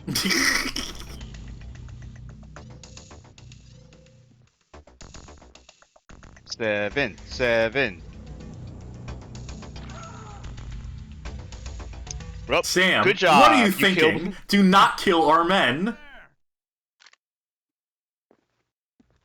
Caution, he might catch on to this eventually. You've been detected, Sam. Try again. Is someone there? I have to imagine the fact that he said that and there's another guard there just means that they brought in a new guy. Yeah, Don't canonically do that we again. killed the first one. Yeah.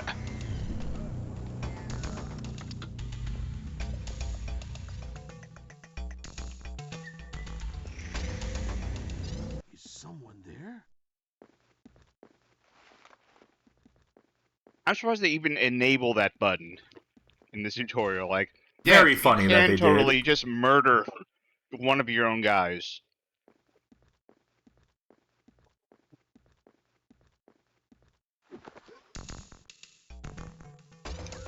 Guess who? Yeah, this is where you would interrogate him for, like, the key code to the door. Which I maybe should have listened to. Whoopsies. Hey, can you send a fresh guard in? 8008. Ha ha. Wait, I gotta figure out, like, how to actually map this out with... Maybe the actual... 8008. Yeah, there we go. Okay. Impressive. Move on to the next room. Wait, like, a couple seconds and Grimstar comes back on. Hey, did you get it? About the code? Catch what I did?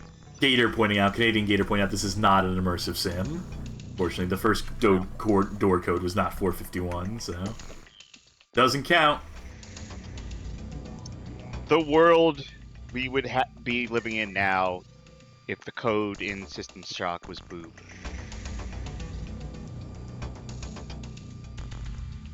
Oh, I need to actually use gear or something here. Equip sticky shockers for your SC20K. That Press sounds key. That sounds like a kid's toy from the 90s. Sticky shockers. With the correct ammunition. There's the ammo.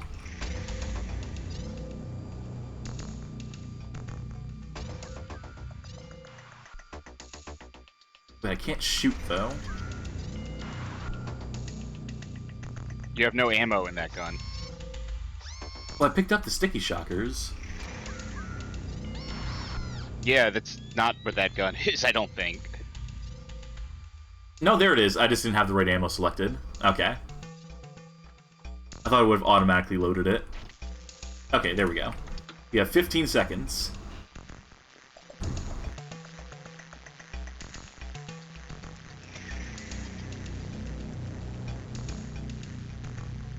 Difficult to master. First, you need to crouch. Approach the metallic ventilation shaft. There's a camera. Yeah, it's hard when if you keep moving, it keeps skipping everything. Yeah. Oh, a SWAT turn. Observe the camera. So how do I press up against the wall? That's the question, I think. I think it's at 5. There we go. Yeah, so Johnny Baghead saying if the DS version is based on this, I want it. It is this. It is absolutely unequivocally this. Press the 5 key on your DS. The bottom screen is just like a phone number pad. God willing. God, I wish. Not too shabby. I'll let Lambert take you through the final phase of your training still.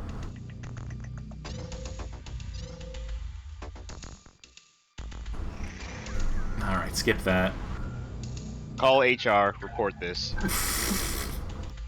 I want to get to an actual mission, especially the first mission of the game, which is such an iconic level in video game history. Oh. You've been detected, Sam. Try again. Can I just go under these? I sure can. And that one was on a bias. This is a display of various objects you may encounter during your missions. Don't worry, they won't hurt you. At least I hope they won't. You have the optic cable option too. Yeah, I could always look under the doors if I wanted. You did it, Sam. I guess it's time for you to go out and save the world now. Be nice. Don't hesitate to practice these moves you just learned in your mission. Who knows when they'll come in handy. Okay, just skip that. Let's get to some actual gameplay.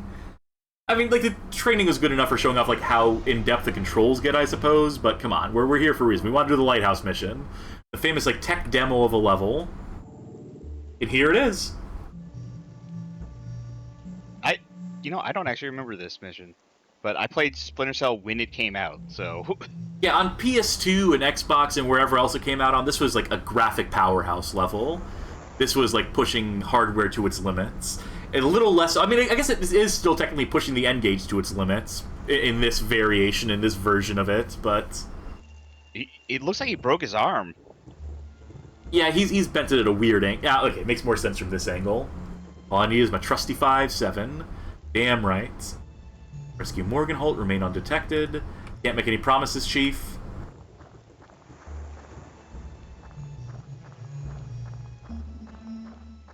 Yeah, let's go ahead. Get crouching. And I know there's going to be some guards around that we can practice our stealth skills on. Let's do the optic cable. Ooh. Nothing yet. You can see why I wanted to play this one for a little while, because one is super interesting. And again, this is one of those games that you can totally play because that Nintendo DS version is out, so if you don't want to deal with all the bullshit of getting N-Gage emulation working, or god forbid, getting an actual N-Gage for yourself, the closest thing you're going to get is the Nintendo DS version of this. Oh, Johnny Baggett saying, slightly religious. I've seen footage of the Metal Gear game on N-Gage 2.0, and that looks way too legit, too. We have that. It's not a conversion, though, per se. It is an original game that exists somewhere between Metal Gear Solid 1 and 2. We might stream that just for the sake of streaming it. We might just play that for the sake of playing it at some point outside of a theme night or what have you. Or maybe it's part of one. I don't know. All I know is I want to play it at some point. Now, is it canon, though? That's the big question. I think it might be, because it might all be a VR mission that someone did, for all we know. I don't remember exactly how it goes, but I've seen, like, the narrative beats of it, at the very least. And I've played a little bit of it in EKA 2L1. I think I also talked to Shane about it. But yeah, it's definitely a thing we can play now. For the benefit of the stream, for the benefit of people at home who might not be willing to jump through all the hoops. And there are a lot of hoops to get this N-Gage emulation working, especially when you get into the 2.0 stuff.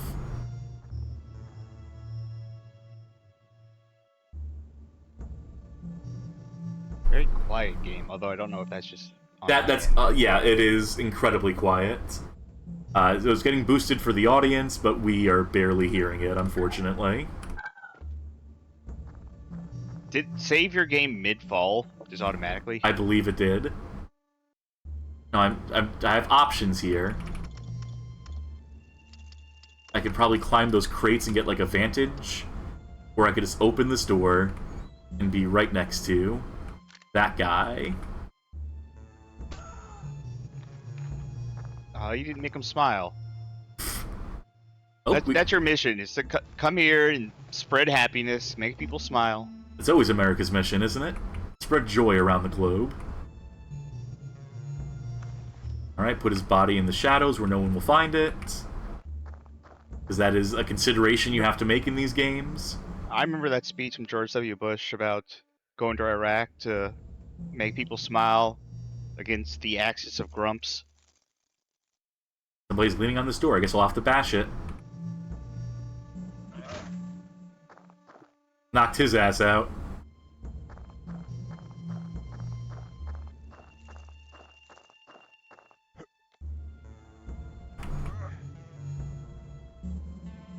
Yeah, this is for a portable game. Yes. 2003 or 4 or 5. 2005. Okay. This is a treat. Does it look the part? Not really. Oh wait, hold on. I mean, it was doing the PlayStation 1, like, retro demake thing well before that was in vogue. So I may have messed that one up a little bit, but I won't mess it up this time. I wanted to get behind him, and it didn't work out.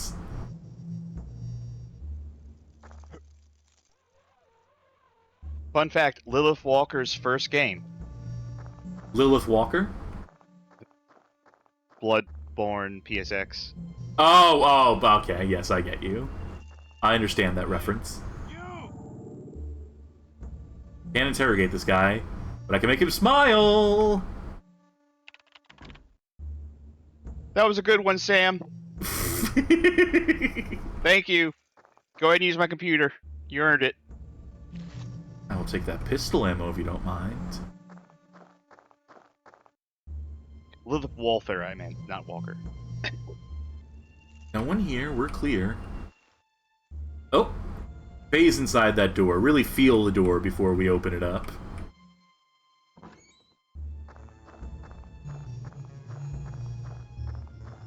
I want to get to, like, one of the wide open areas in this. We are outside at the very least, so we're making some positive progress here. Oh, I didn't let a quick save. That could come back to bite us.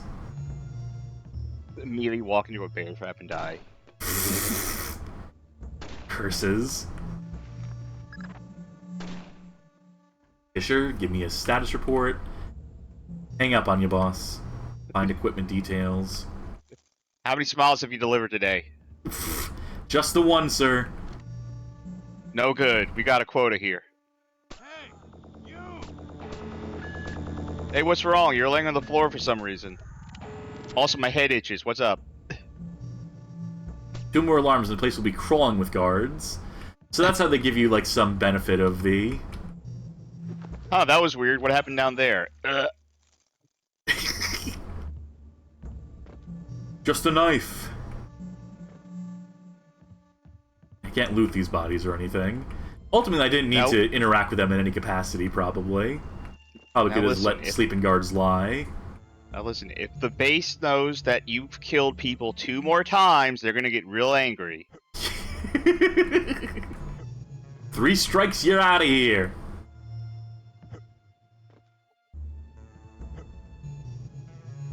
Probably go through that door. I think I want to go up here. Again, not one-to-one with Chaos Theory on consoles, so... You know, reasonable facsimile thereof. Good enough is...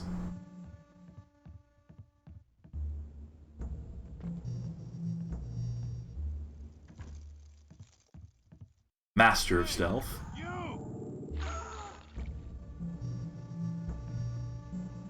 Remember, this system has, like, the darkness. If you're in darkness, they can't see you. Yes. Absolutely invisible. Totally visible. Totally invisible. Hey, you! Terrorist organization full of people with glaucoma.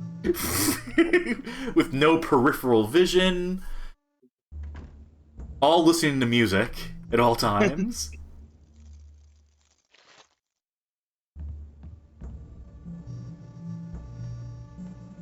Did Splinter Show always have the question mark and exclamation point above guards' heads? I don't think so. Don't think so. I think that's a concession for this medium. For people who are playing without audio, you know? Like, a lot of people would play these games quietly, silently. And so for that, you would want to have some sort of... Especially if they're using the default audio. Yeah, so you'd want to have, like, some sort of visual cue for that sort of thing. And I kind of want to play... Splinter Cell Conviction now. There's too many games I want to play. Especially after, like, stuff that we see in these streams. No, absolutely. It never ends. Yeah. Like, Angel of Darkness got me to think, like, yeah, I'll play through Legends and Anniversary and Underworld. Just add 3 more games to my list, including the fucking, like, Call of Duty retrospective I'm doing now, apparently. In the Discord, if anyone wants to join, post another link there. We were playing through a lot of the Call of Duties. Honestly, I'm just doing this for my own benefit. I just felt like, you know what, I'll stream it while I... Yeah, no, exactly. And I'm picking up the slack with Modern Warfare 3 right now. We played enough Chaos Theory. I mean, I could always play more Chaos Theory, but it's interesting. Deeply interesting. And something that never gets addressed when people talk about N-Gage library. But this is an impressive thing. We're coming on 10 o'clock. Do you have one more that you want to do, or you want to call it there? I have 2 more I want to do. 2 more, okay. This one's not going to go super long, this first one. Second one probably won't go super long either. But I do want to get to both of these, I think. So forgive us going a little long tonight. Yeah, here we go. This is Virtua Cop. Ooh. Unreleased. How? This was canceled before release, but it was being developed by external studio. 2004 is the copyright date on it. So yeah, like gun shooter on the N-Gage. Naturally, you just kind of drag the D-pad across the screen. Oh, you see, what they could have done was they could have had, like, enemies show up in any of 9 different sections of the screen. You just hit the numpad button like you were playing whack-a-mole. Let me check the audio level real quick on this. I can boost it up to 16 decibels. I still have a limiter in place, so it won't like peak past a certain point. But I want this to be like somewhat audible. That's always my goal with this. Question: why wasn't this canceled before it was pitched? Yeah, why was this canceled on the prospect of being such a horrible idea? So look at these character models here. Not quite the classics from the arcade, but these stages they'd certainly look the part. Alright, 100% most important question. How does this control? You drag the crosshair across the screen, 7 reloads, 5 shoots. And how does this feel? Not ideal. Any light shooter you have to play with the D-pad is not ideal. Reload. You know, it Shoot zooms outside in the close N-Gage. enough. Go outside the N-Gage to reload. But I love a Virtua Cop. I love a rail shooter. I love a light gun game. I had the PC version of Virtua Cop. I had the Sega Saturn version at a moment in my life, when I had a Sega Saturn.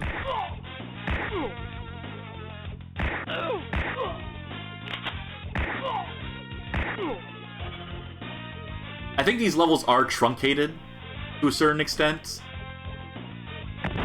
Like, I don't think we go inside the warehouse at any point in this progression. I think it stops just outside of it. There's no boss fights. Except when you clear all 4 stages, you do unlock the boss fight in the game. So there's that, and it is just the first boss, rather than the final boss. Well, okay, so you do get the guy who throws a truck at you. Yeah, he throws a bunch of stuff, I believe. Or is he the Gatling gun guy? I can't remember. Offhand. First boss, like, throws a bunch of stuff at you, and it ends with him throwing a truck. Yeah, so that's the boss, then. I mean, if you know where every enemy spawns from, like I sort of do, you can sort of, like, pre-aim, you could pre-fire, shotgun.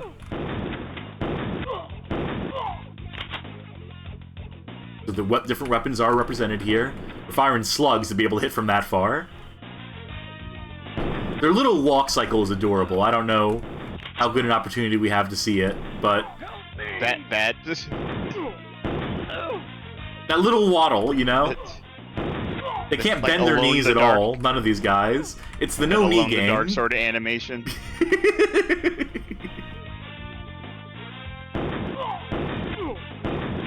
I'm just gonna do one stage of this, because this is a canceled game, so it's not fair to be, like, to poo-poo on it, because this never came out. People never paid money for this. It was leaked at a certain point, and so people who were into the N-Gage hacking and that whole scene could have...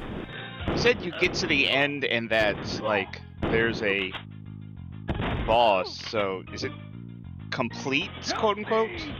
No, I don't think it is. Or maybe it is as complete as they were going to make it. Maybe this is feature complete in terms of, like, their development, but then they realized good taste prevailed at a certain point. Or maybe there was more to work on. Maybe there was more to come with it. That was going to include more content, make it as close as possible to the original. Who's to say? We don't know. We don't have the interview with these developers to...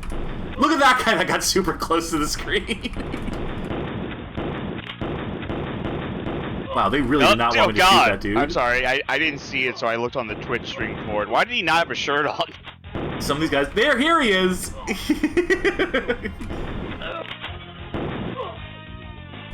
That's awesome. I love that guy. If I wasn't already getting married to that guy from the Spider-Man 2 cutscenes, I'd marry him. It's... Love at first sight, they say.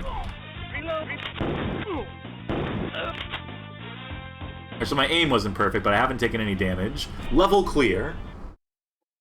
And so that's it. No guy throwing barrels and trucks at you. Then you would have to do these 3 levels. And then once you've cleared all these, then you have the final boss fight. I have a full playthrough of this game on the Bad Game Hall of Fame YouTube channel, uncommented on. But it shows you the full extent of this game. I wanted to get that up when EKA 2L1 became like a viable thing. You could play through this whole game. I wanted to be one of the first to get up a playthrough of this.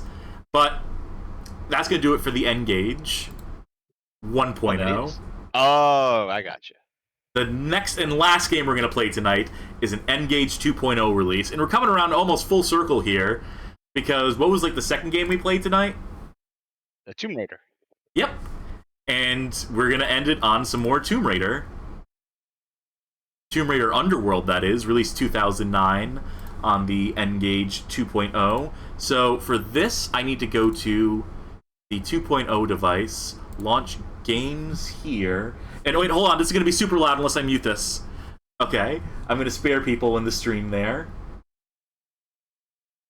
because I know the volume on this screen is loud, so I just have to mute it rather than let it play out, because I couldn't get to the filter screen in time. Alright, here we go. Game down. Tomb Raider Underworld. And you can see some of the other games I have installed on this virtual device. Resident Evil Degeneration, which is like Resident Evil 4.5, as I think Derek put it. Version of Tetris. Star Wars The Force Unleashed I could have done in this stream if I had wanted to. Nitro Kart, Block Breakers, Asphalt 3, 1, the 3D fighting game, the original fighting game. There's Metal Gear Solid Mobile. But we're doing Tomb Raider Underworld. That's the note I want to end on for some reason. And this is actually going to be in 4x3. Once the game gets in, because I should have pre-configured this. So this will just... And I know these colors are broken while it's in portrait mode, while it's in vertical mode. But once it loads past this screen, it should fix itself, I think. They're looking a little rough. Huh. Am I running into, like, an error? Is there, like, an error message popping up here? Oh, the application crashed. Now, I know this works. So at least we'll get the title screen. Or the sound effect for this. There we go. Start game. And please just work. It'd be so neat if this worked.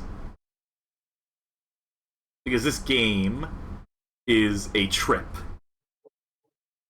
Alright, if we can get past this. Why is it connecting? What's it connecting to? There shouldn't be anything like a connecting window here. What the heck? Why'd it crash again? Is this gonna be a no-go? Are we gonna end on an anticlimax because I can't get this stupid thing working? I was playing this earlier today to make sure that it would work for the stream. Much like the N-Gage, gotta end on an anticlimax. I don't know what settings here would do anything. Okay, what if I select it here, then do this? Oh, I accidentally selected get more games because I just... Oh, come on. Work with me here, EKA2L1. You're a nifty program, but there's still some kinks to work out of that. Okay, here's what I'm going to do. I'm going to hide it until I can get it working. Gotcha. So do me a favor, fill the air for a minute. Promotes. Promote. Oh, folks, if you like technical errors, feel free to drop a subscription to the channel. We're almost at the end of Subvember, which has no benefits and isn't a thing, but you might as well plug that. We also have the Discord, where, I don't know, we just talk about shit over in the Discord. Also, we stream in there a lot, too, and kind of, like, just hang out in general. And December is almost upon us, and that is something that I'm looking forward to for reasons that I don't know if we're going to talk about yet. We gotta talk about it soon, yet. but not yet. Okay. I'm loading a different Maybe in game January to make sure we'll tell you what the works. idea is for December. Thank you for the subscription, Nebula. Oh, yes, thank you. This is a present from me to you. So, I got Metal Gear Solid Mobile working. That's not what we're playing. I just wanted to make sure this was not completely non-functional. So quit out of that. And now let's try running Tomb Raider.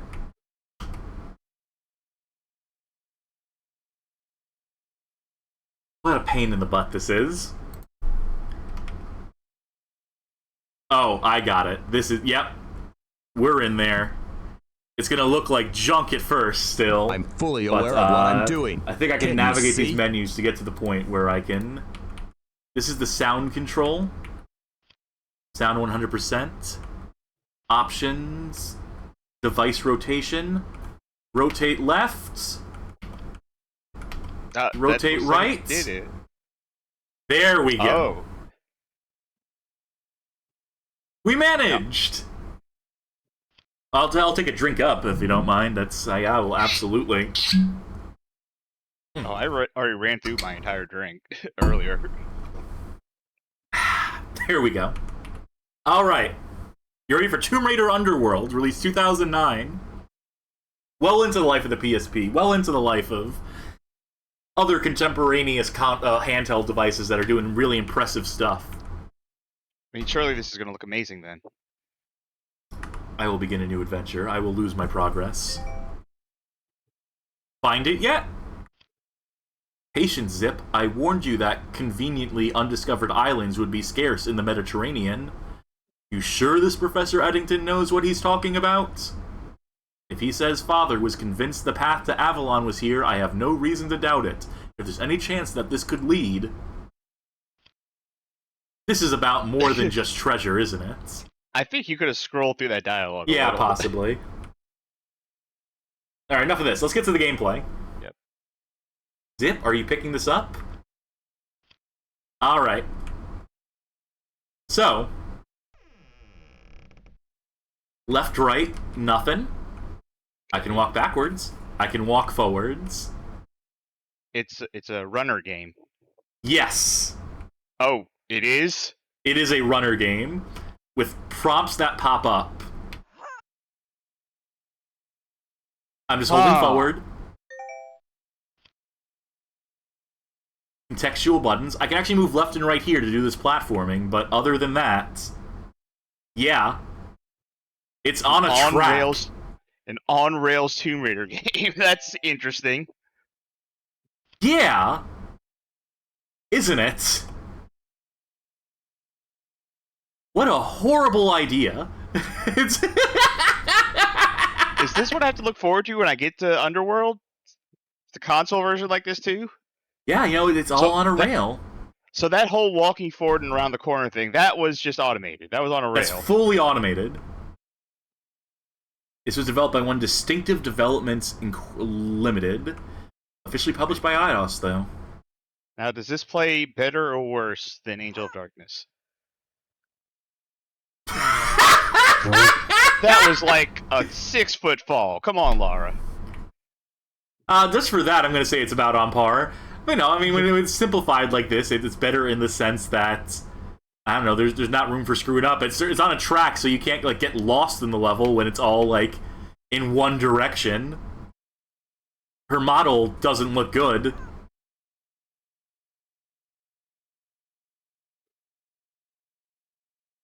Yeah, so there's like some sort of quick time event you had to complete to not die. Was there? Was that popping up? And I just... Yeah, like there's a hand icon and it was pointing in a direction. Like you were losing balance. I got some treasure. 1 out of 4. Quick turn is as good a look as we're going to get at Laura. So you can turn around. In some sense. Love the music in this one. I mean, it's on par with Angel of Darkness, like you said. Alright, there we go. Now we gotta decide what door we want to go through. Forget what I said about being on rails. This is open world. Alright, this door is locked. So we'll go the other way then. Johnny Backett asking, was this the main inspiration for the game Killer 7? Or was the main inspiration for this game Killer 7? Alright, let's get hit. You're not wrong, but I don't have to be happy about it. It's a lot easier to dodge this when there's only 2 buttons you can press, as it turns out. Can I just run off the edge? No, because she'll do that. Magic Meow saying, this is a really strange one. Yeah, it is, isn't it? Oops, I need to be at the far edge of it for that jump to work out, I would presume. Aren't you glad we stayed late for this one? Is there combat in this game? That's a really good question. I have not made it that far in this, as to determine that yet. But God, I hope so. Are there boss fights in this game? That would be a trick.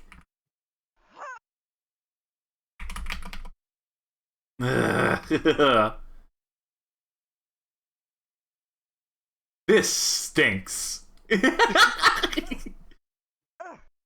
So, okay. 15 hours of this or 15 hours of Underworld? I don't think there's 15 hours of this. I don't think there's 15 hours to spare in this one. How am I supposed to do that? I was mashing up, I was mashing enter. I cannot figure out what button, how to do that QTE. And that might halt our progress, as it turns out. For the glove one? Yeah. Is it directions and not buttons? Can I jump across using that? No. No. Oh, it's the left. It's one buttons on the hand, I guess. Yeah. That's what I was saying. I thought you meant like the button on like the prompt on like the little like the usual iconography in the center of the screen.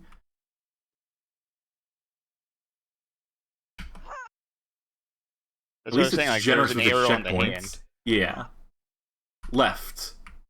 Okay, there we go. Video Game King says this was like 9 months before Cannibalt. This was the right game in the wrong place at the right time. And ultimately, no one played this. No one got in on the N-Gage 2.0. Oh, this is all QTE. This is gameplay. This is Incredible Crisis. How tall is this? Oh. Okay. Can I keep going up, or do I have to wait for this whole thing? Is this ever going to end at any point? There we go. You're now returning to your regular climbing. This is so bizarre. Yeah. This is not a game I would have thought of existed in an official capacity. And yet. Oh, this level just keeps going, huh?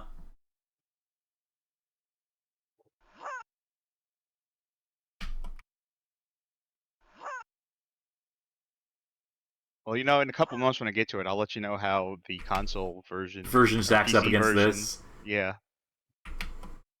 Stiff competition there. Oh, I want to get that treasure, though. I mean, they could be the same game for all I know. Yeah, it could be on rails for all you know. And going up. Why am I still playing this? Who knows? It's...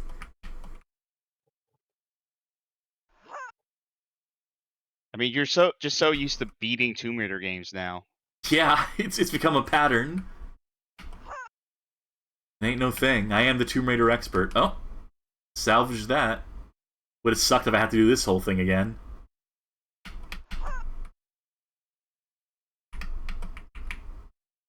There's the key. Huh? Purchase required to continue. Purchase now. Oh, you're playing the demo version. What the hell? Well, did that whet your appetite for more, Huh. I guess a version of this that's been dumped has been as a demo version the whole time? Like, God, I would buy this just to play the rest of it. Please define an access point in the connection settings to your device. Enter the text. QWERTY. Submit. Alright. Yeah, alright.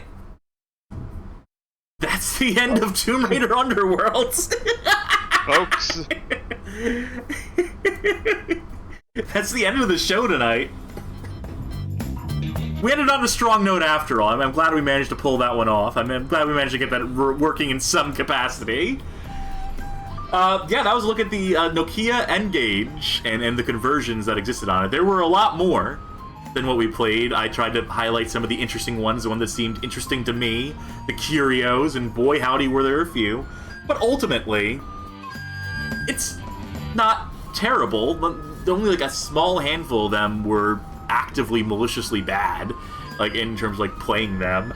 A lot of them were just like very interesting. That the chaos theory in particular, the depths, the lengths they went to get Tony Hawk Pro Skater and Tomb Raider running on this. Yeah, no, and the talent they brought on to make these games and to put together these things that basically no one played. I mean, I don't think any N-Gage game sold more than like a few thousand copies. So yeah, all this work for the benefit of no one, for a company that had more money than God one moment, and thanks in very small parts of this platform that they tried to support, had no money at a certain moment in time, which is more to do with market trends and the cell phone market as a whole rather than the gaming space, which is only a small part of their business. But they tried. They kept this going as long as they could feasibly do it. They burnt money on this.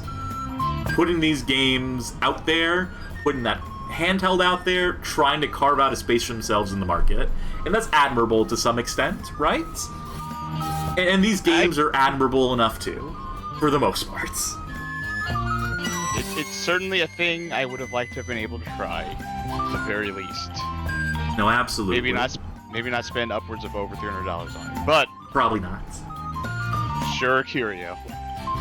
Yeah, so again, I think that EKA 2L1 is a pain in the ass to configure, but if you are someone who's versed in ROMs and emulators and things of that nature, and there's no other way to really play these games, and they should be preserved in some capacity, so I'm glad it exists. It's obviously not without its bugbears.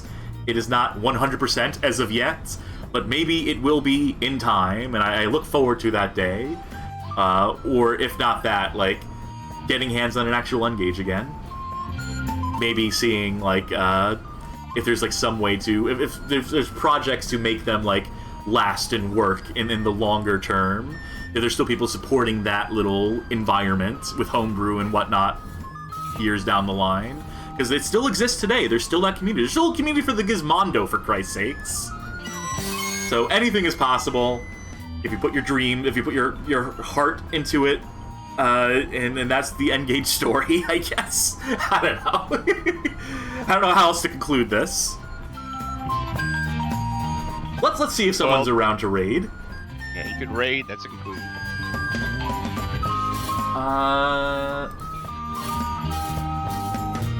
The Scotchwheel's just playing something. Looks like an open field. Couldn't tell you what this is from just looking at it, but they're good people. So check them out. Please to check them out. And that was it for me, Cassidy. I'm also Charkie.